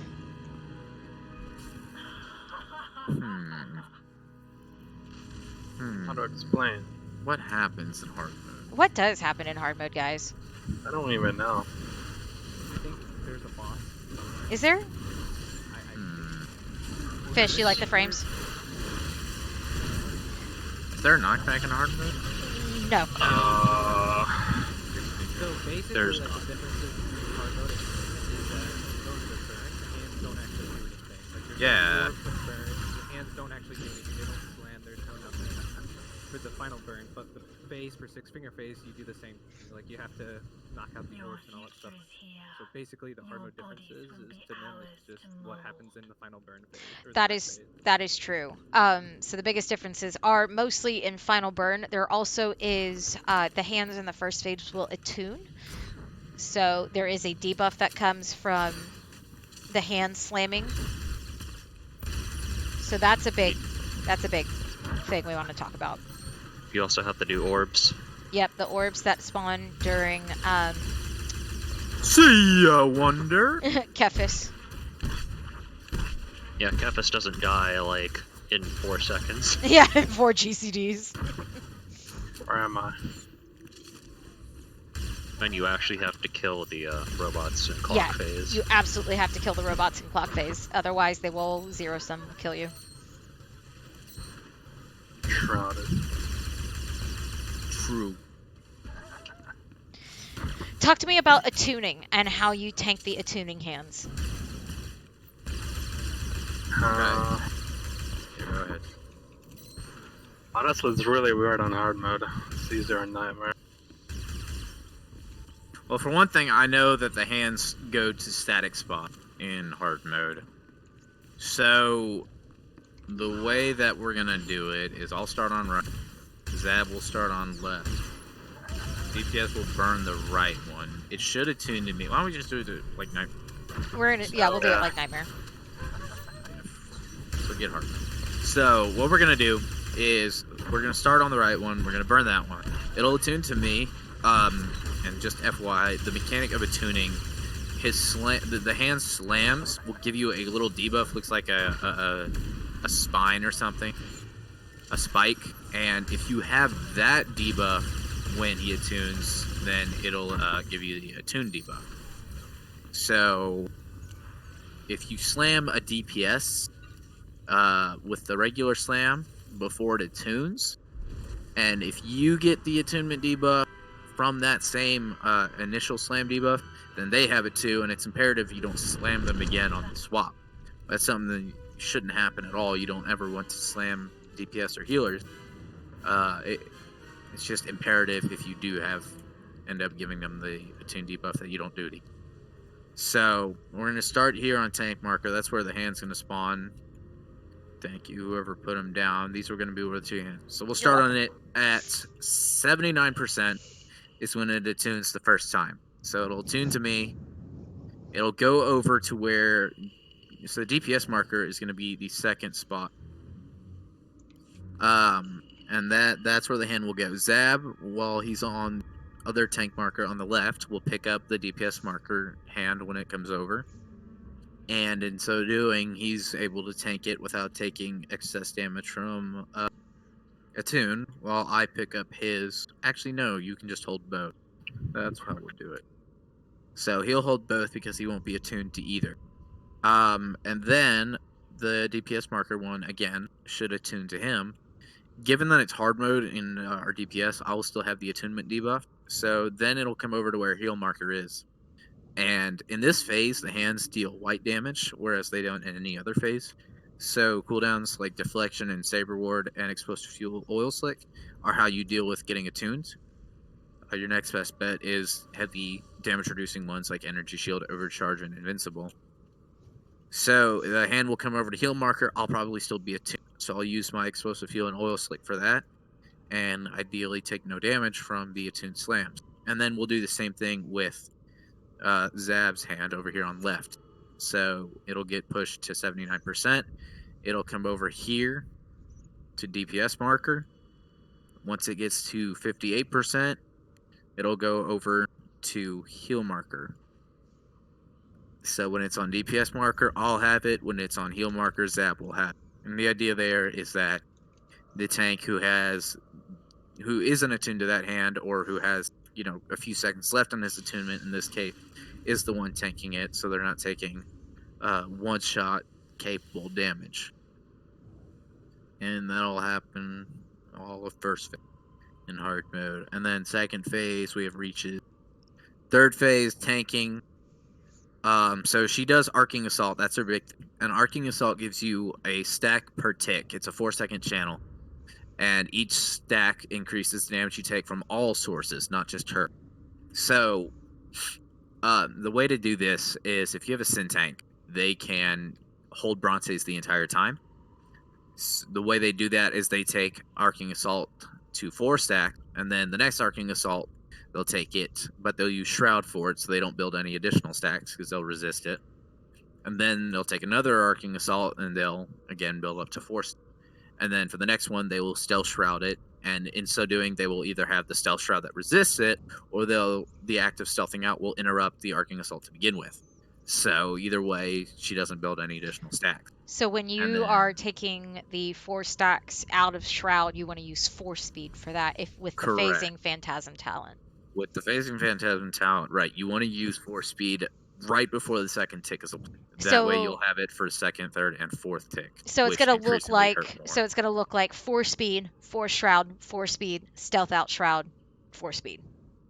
So you're just going to bounce Shroud those again, two. yes, So it's going to up. Yeah, so you're just going to bounce between those abilities. It's a lot of internal damage, so you're not going to be able to shield. And then a big thing to watch out for, too, is after your Force Speed stacks, when you get built up to 4, she does this ability called Jolt. That's an internal hit. It hurts like crazy. You can't shield it, so you hope that by using Force Speed, you give yourself a lot of room, a lot of HP left over to take that Jolt. A PT DPS also can give you rebounders to deal with that hit, but it doesn't always work out like that. So if you, for whatever reason, you get low with Arcing Assault and you're at 4 stacks, let's say you're at 30%, right? You know that Jolt is coming. You have to be on your game. You have to use a med pack or a heavy DCD to make sure that you're not getting killed by that following hit. Meanwhile, the other tank is going to be dealing with Kephis. So sub 95% is when she begins spawning Kephis. It's about every 30 seconds. He'll spawn in one of the 3 areas here, either tank, DPS, or heal. Around these vicinities is where he'll spawn. The off tank who isn't on Brontes, so in this case it'll be me since I'm the PT. I'll go pick him up, and we'll burn him to 50%. Then he'll jump on a random DPS. I'll let y'all talk about it. When he does, okay. He does stop spawning when Brontes hits 52%. So if you can reach 52%, you're getting ready to go into clock phase, you won't get another Kephis. However, if that 30 seconds is almost up and you aren't at 52%, it's best to stop DPS on Brontes entirely, kill the newly spawned Kephis, and then push Brontes into clock phase. Continue. Yeah, I'm setting utility. I guess I don't have to worry about orbs and shield, huh? Yeah. Goodness, I don't even know what to take. I'll just take Reel and Rattle. It's always Reel safe. and rattle. So when Kefis jumps, he'll ideally jump to a DPS or whoever it is that goes to the opposite side of where he spawns. So if he spawns here on heal marker, for instance, say Brontes is in the middle where DPS marker is, ideally whoever gets the red circle brings him around tank marker. And by doing that, it gives you room, the secondary tank marker, you stand here. You stack Kefis on Brontes so that he dies while you're also dealing damage to Brontes, because DPS are spreading dots or whatnot. And he's doing this big old chest beam that is a cleave. So if you have that aimed at anybody, especially your co-tank or whoever took the red circle, or anybody who's low, it takes a lot of damage. It does a lot of damage, and you could potentially kill them if you're not aiming that beam right. If they don't give you that room to work, if they're not working with you in terms of placing that circle on the opposite, just go where they place the circle and keep him faced away. Unless you're comfortable with your group and you're able to run him to stack on the boss and deal with a couple of cleaves that he does. But if anybody's low, if anybody looks like they could die if they take even one hit, just keep him faced away from everyone else. It's always a good rule of thumb. Keep it faced away. Also, to deal with the Arcing Assault and to give Zab as much room to work, I'm going to take the very first one. So coming out of reaches, I'm going to taunt Brooke, turn her away from everyone else, and take the first Arcing Assault, and then Zab's going to take over from there. That way his Shroud works out better in terms of how long we'll be in that phase. And then, again, sub 95% is when Kefis spawns, and then that's when I'll go pick him up. Then we'll go into six-finger phase, or, droid phase, clock phase. It always goes right in hard mode, huh? Always goes right in hard mode. Yeah, so one tank will deal with one side of the room, so call that as we want. I think Zab will just go ahead and go on the left. I'll go here on the right where I am. The droids that spawn are proximity-based, so whichever tank is dealing with the side that she's not going on in the case of Nightmare, or in this case, this side that I'm on right now, I want to make sure on the closest one to each droid that spawns that we aren't really killing any droid that's going to be up for any significant time. So this droid here up top, these two, and then when it decides it wants to come down, the heal mark. And the way I do that is typically everybody will be over where the droid is getting killed.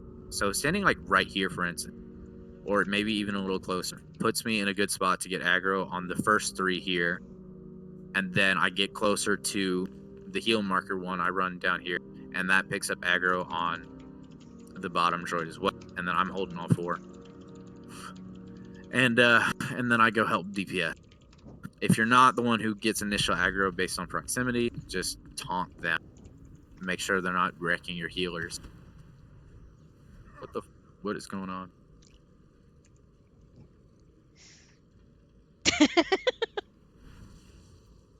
What is going on? I don't know. A coconut probably took out his internet. I've got a lovely bunch of coconuts. But at best, you want to make sure that the droids aren't hitting anybody but the tanks. And if you are separated from everyone else, you kind of will start going down with 4 droids hitting you. So bear that in mind. It's safe to use things like Saber Ward and Deflection or Enraged Defense, because you're not really going to need a white damage cooldown in Nightmare again for dealing with hand or Brontes because you're stunned. So it's safe to use your Saber Ward or your Deflection there to make sure you don't die to the droids. Or you can just run back in range of the healer so you're getting actually healed. And then we're going to do 6-finger phase. I promise y'all I'll stop talking soon enough. No, this is very good. So the 2 hands will spawn again. And this time they're going to be around 32% or whatever. I don't know what that heal marker is. I'm setting it for fingers. Yeah. I'm going to... Yeah, do whatever you need. Heal markers for now, So there will be 2 points mirrored on each side. And DPS marker and heal marker are the 2 spots where orbs could spawn. Mirror it on the other side.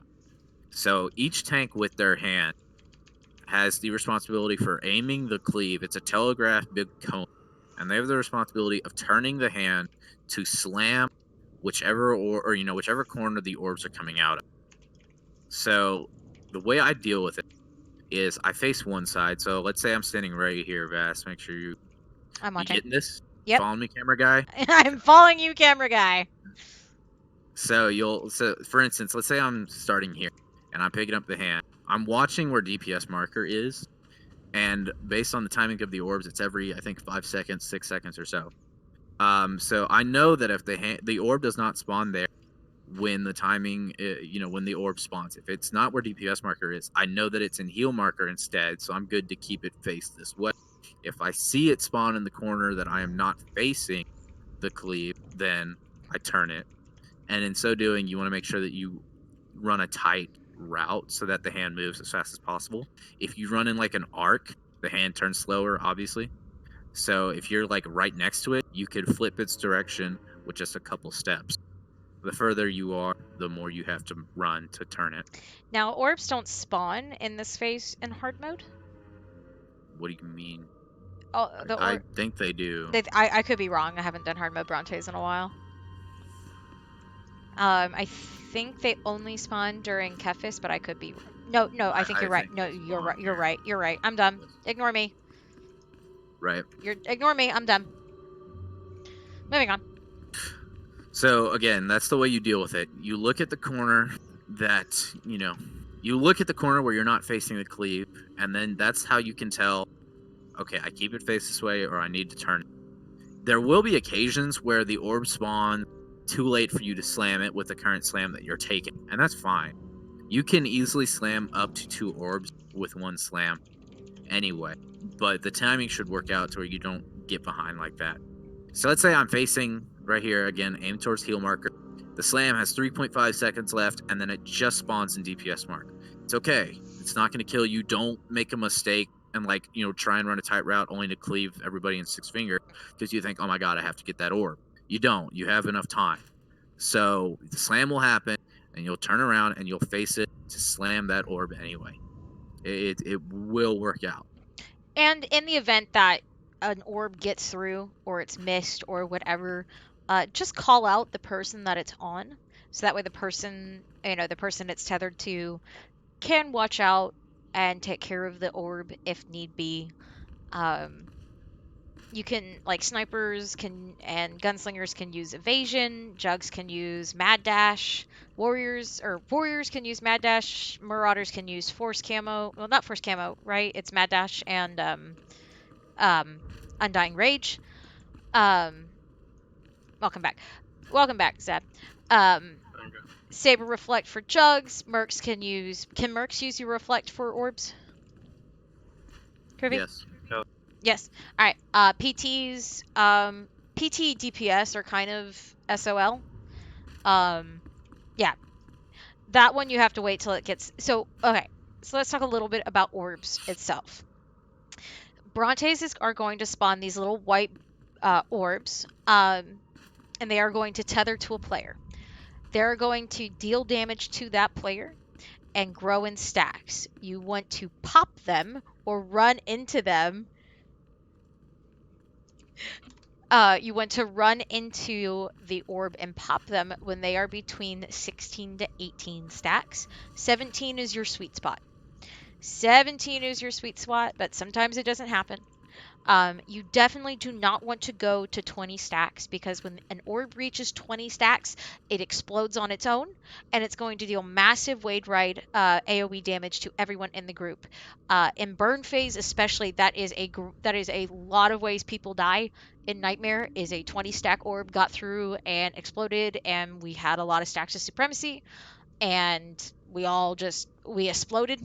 So in hard mode, the orbs spawn in Kefis phase. So when Brontes and Kefis are out, orbs will spawn sub 70%. And in 6 fingers phase, they will spawn here. But in 6 finger phase, primarily the tanks deal with them. But just be aware of, if an orb gets through a slam, just be aware and keep an eye on that. In Nightmare, they spawn on literally everything but clock phase. So, fun times had by all. So you were talking about Brontes burn next, Bishop. So let's talk about tanking Brontes burn. Okay, I was gonna. One last thing to add. What you were talking about should be a last resort. If an Yes. orb gets through your slams and you're getting behind, you know that orb's gonna 20 stack or something before you can slam it again. You have to deal. You can deal with it yourself too. You can taunt it. In the case of sins and PTs, we can pull it to us, and eat the orb normally. Between, I would say 15 to 19 is a more generous range. It's Okay. more accurate. You don't need to be aiming for 17 every time. Just No. between 15 and 19. So if the orb gets through, you can deal with it if you have a pull and a taunt.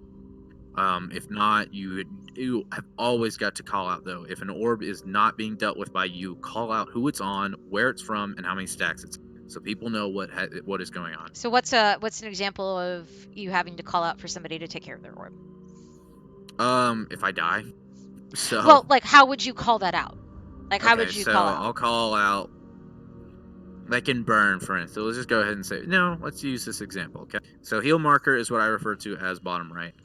So if I'm not able to deal with an orb, I'll let Vast know, hey, you got an orb, it's at 14 stacks coming from bottom right.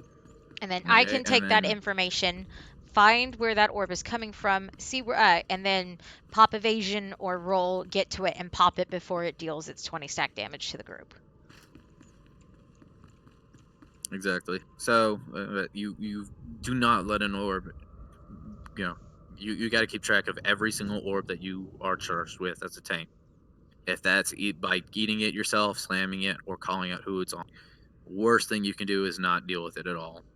So you'll kill everybody, and then you'll feel terrible about yourself. So Alright. burn in hard mode is easy for tanks.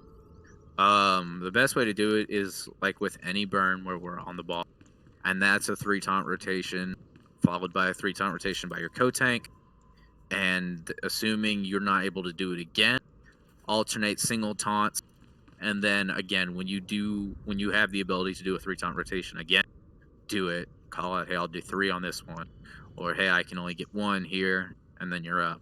This is my third, this is my last, you're up after this. Communicate how many taunts you have and which taunt you're on. And our goal is to keep her by this red gate.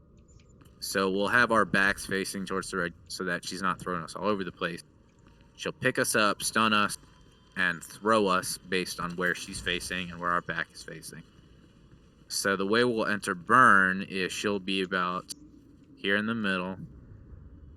As soon as she comes out, let's say I'll take her first, right? I'll single taunt her. I can take 2 fire and forgets per taunt. So I'll taunt her, I'll take 1 and another, and then as soon as that second one is down, I'll have a brief window to taunt again. That's when I'll use my AoE taunt. Again, at this point, my ass will be on the wall, so I'll be here.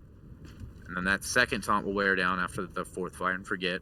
I'll taunt 1 more time, I'll let Zap know, hey, this is my last taunt. And then I take 2 more, and then he'll take over and rinse and repeat. And then that's pretty much it. I'll talk about hands now. Yeah, hands. Oh, I'll talk about, okay. And then around, what do we push at? 7, 8 stacks? 7 stacks usually.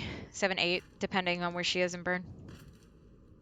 On hard mode, it doesn't matter. Yeah. As much, but let's say fine, 7 stacks to replicate Nightmare. And when we say stacks during burn phase, she's going to do a raid wide, almost looks like a pulse, and you're going to gain a stack of supremacy. This increases the damage taken from Brontes by 10% per stack. Everything, isn't it? Yeah, it's everything. Anything in the For fight, damage, all damage. So orb damage, hand damage, Purple. fire and forget. Fire and forget is when she lifts you up and hits you with her wings, and then she's gonna knock you away. That's also going to reset your threat on her. So when we say so fire and forget, that's why we're going to be putting our backs to the wall, so that way we're not getting kicked off into Narnia. All right, so at 7 stacks of supremacy, so when we all have 7 stacks here, we're going to call out for a push. So there's going to be 2 hands that spawn here, and then directly opposite, which is, so it's going to be here and here. Go ahead and continue. Fish. Oh, I mean, in hard mode, when it reaches 7 stacks, everybody hits it. Although I think in hard mode, the way it should be done is whichever tank doesn't have the boss should be over there. But I don't know if that's going to work. So around 7 or 8 stacks, we'll call push the hand. People will turn, hit it.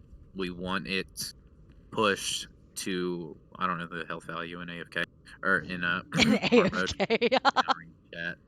In hard mode. So we'll push it there. Everybody will get in the big old shield. Our supremacy stacks will go away, and then we'll repeat the burn. Around 4 or 5 stacks, when we're getting ready to pop the other hand, whichever tank has her there will turn their backs towards the opposite side of the room over where she is right now and take fire and forget in that direction so that she follows you, the DPS follow her, and we're closer to the hand, both for pushing it, and then when we come out, we're back on the boss. She is going when we're talking about popping the hand, that and where we remove our supremacy stacks, she is going to channel an ability called Punish Betrayal, where the hand is going to vanish. It's going to get destroyed. Brontes is going to destroy it. So, and that's why it's really important not to push the hands before you're ready, because once that hand is pushed, it doesn't come back, and you cannot cleanse your supremacy stacks at all.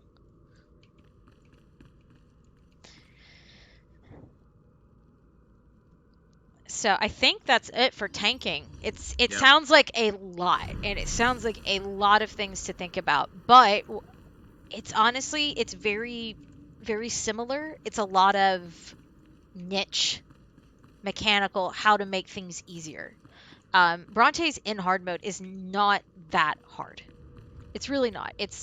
Brontes is an awareness.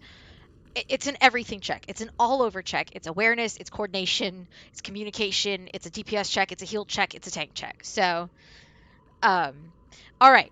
Now that we've covered the phases and we've covered tanks, let's quickly go over healers and DPS, and then we will pull. So, heals. Talk to me a little bit about healing Brontes. Tom and Wonder. No, feels bad. Okay, Tom's not here, so I guess I'll talk. So, for the most part, it's fairly similar to story mode. The big heal checks, though, on hard mode is the 6-finger phase and the burn itself. So make sure you have plenty of energy going into both of those phases. Good times to recover energy is during the second phase. With all the reaches and with the droids going around, there's not a lot of damage going on in those phases, so you can easily get your energy back. So, yeah. And then there is a cleanse during the Brontes. During Brontes. There's the Cephas dot that it's also in story mode. They do about the same damage, just make sure it cleanses. Is this the last time we see Cephas? No. Maybe.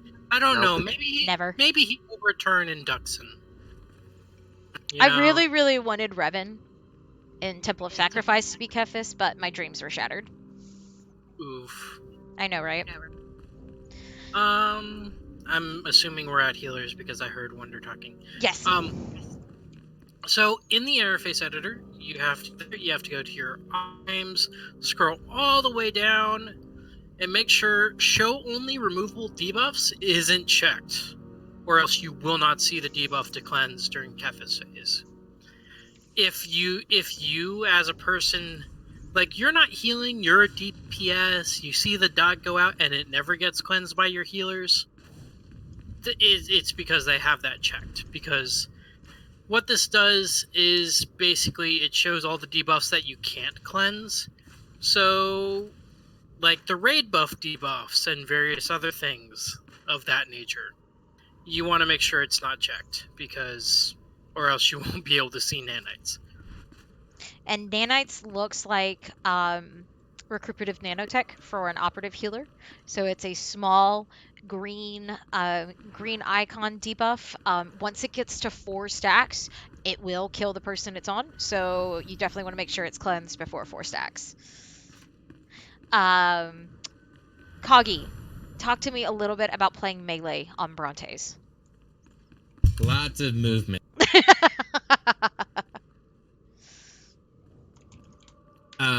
You're gonna, for the first phase, you're gonna be picking targets and staying on them. So you'll be staying on the hands on your side for the first phase. Brontes and Kepis you'll be swapping between. When the orbs come out, you're gonna be using your saber reflect to just blow it up, and then hopping back on boss. Let's see. After that, you have the clock phase, which is normal. 6-finger phase. You can actually use your reflect again on the 6-finger phase to burn your finger faster. And that's about it. Nothing super special. It's just lots of movement, lots of switching targets.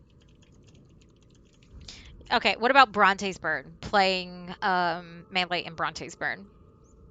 Lots of avoiding purple circles and still doing all the damage you can on her. I mean, it's really hard, right? Because you have to go from one side of her to the other side to avoid the purple circles. You're behind her most of the time. It's just doing whatever you can. You're going to be wanting to use your pyro grenade in Nightmare. When she comes out of that, you're going to want to throw up your dots. Keep your shatter up at all times because it's your longest dot. Just keep on doing your big moves. All right, so range, it's going to be pretty easy for us in Burn, but we're going to go ahead and pull because we want to go ahead and move into Nightmare because I didn't realize it was, wow, it is almost 5 o'clock, so. Yep. All right. Whoa, okay. Here we go. Here we go. So because we have 2 ranged in the group, we're going to have the range focus the fingers. Actually, the healers. True.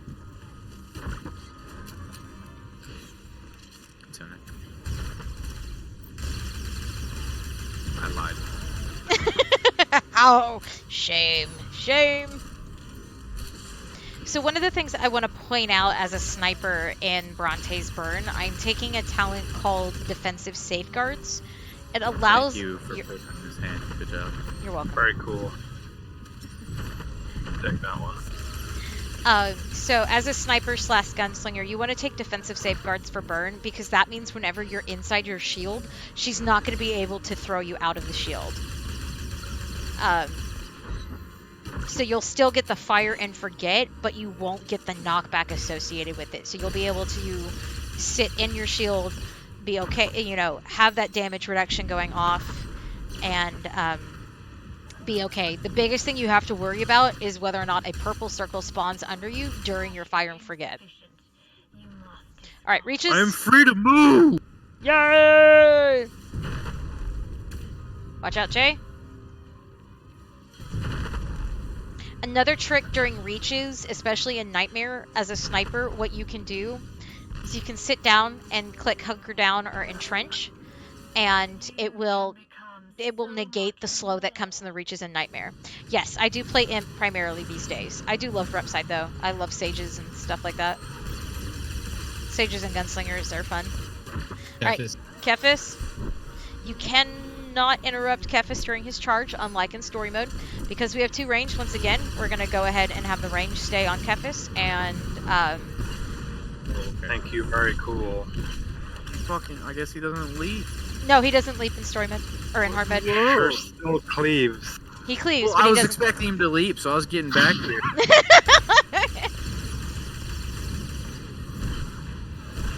I'll do it again. I'm not worried.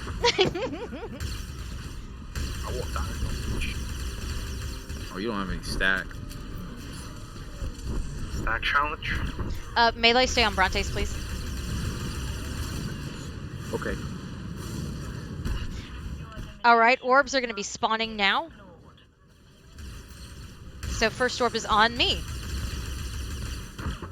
So I am going to just pop evasion and run straight into the orb here. Because that's going to do nothing. Kefis. Kefis, stop DPS on Brontes.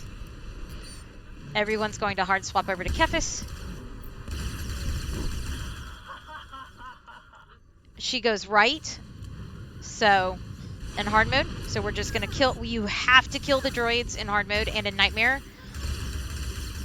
Because otherwise, they will one-shot the group. What if we have rebounder? We'll still one-shot you. It's a zero-sum. I don't think that's true. Maybe it's not. In this part, melee, be careful. If you have a leap, not to be... not to charge to Brontes. Brontes. It has happened to many people I know. I've done especially it. in the water. I've done it as an assassin. Check your frames. So, you know how we talked about in story mode in Six Finger Phase standing on top of a finger? This is why. Because they do this thing called focus. So they're going to focus on the person that's stacked on them. I'm going to kill the healer finger first. So that way it frees them up. There's going to be purple circles that spawn. You will take damage like that. Which is another reason why you don't want the healers to be stuck on their finger for a long amount of time. So here are the orbs in this phase. As you can see, the tanks are swapping them around. Swapping the hands around to kill the orbs. I got 2 stacks. The focus incineration damages received by the finger increased by 50% per stack, which is why you don't want to jump off of it. This is a mechanic that's really important in Nightmare because there's the fingers do a knockback. And we're going to show you that when we do our Gatecrasher run next. Alright, we are now entering burn phase. I'm going to put a trauma buff because the supremacy allows her to heal. I'm going to let you take the first one, then I'll do 3. Yeah. Alright, we're going to burn ray buffs, adrenals, the whole gambit here.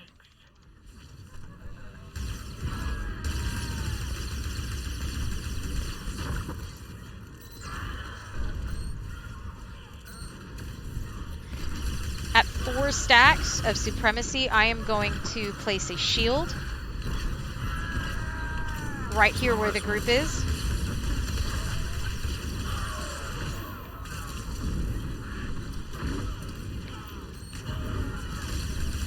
I'm not sure where I am.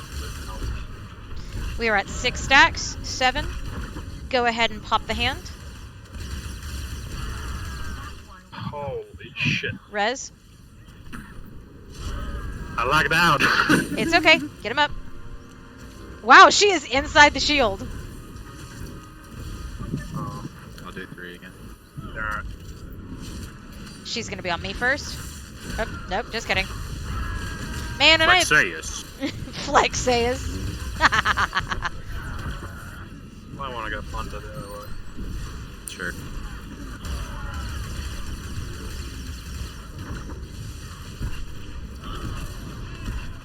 I'm out. So we're going to move... Fingers so we don't bug out the fuck. Yeah, we need to pop the hand.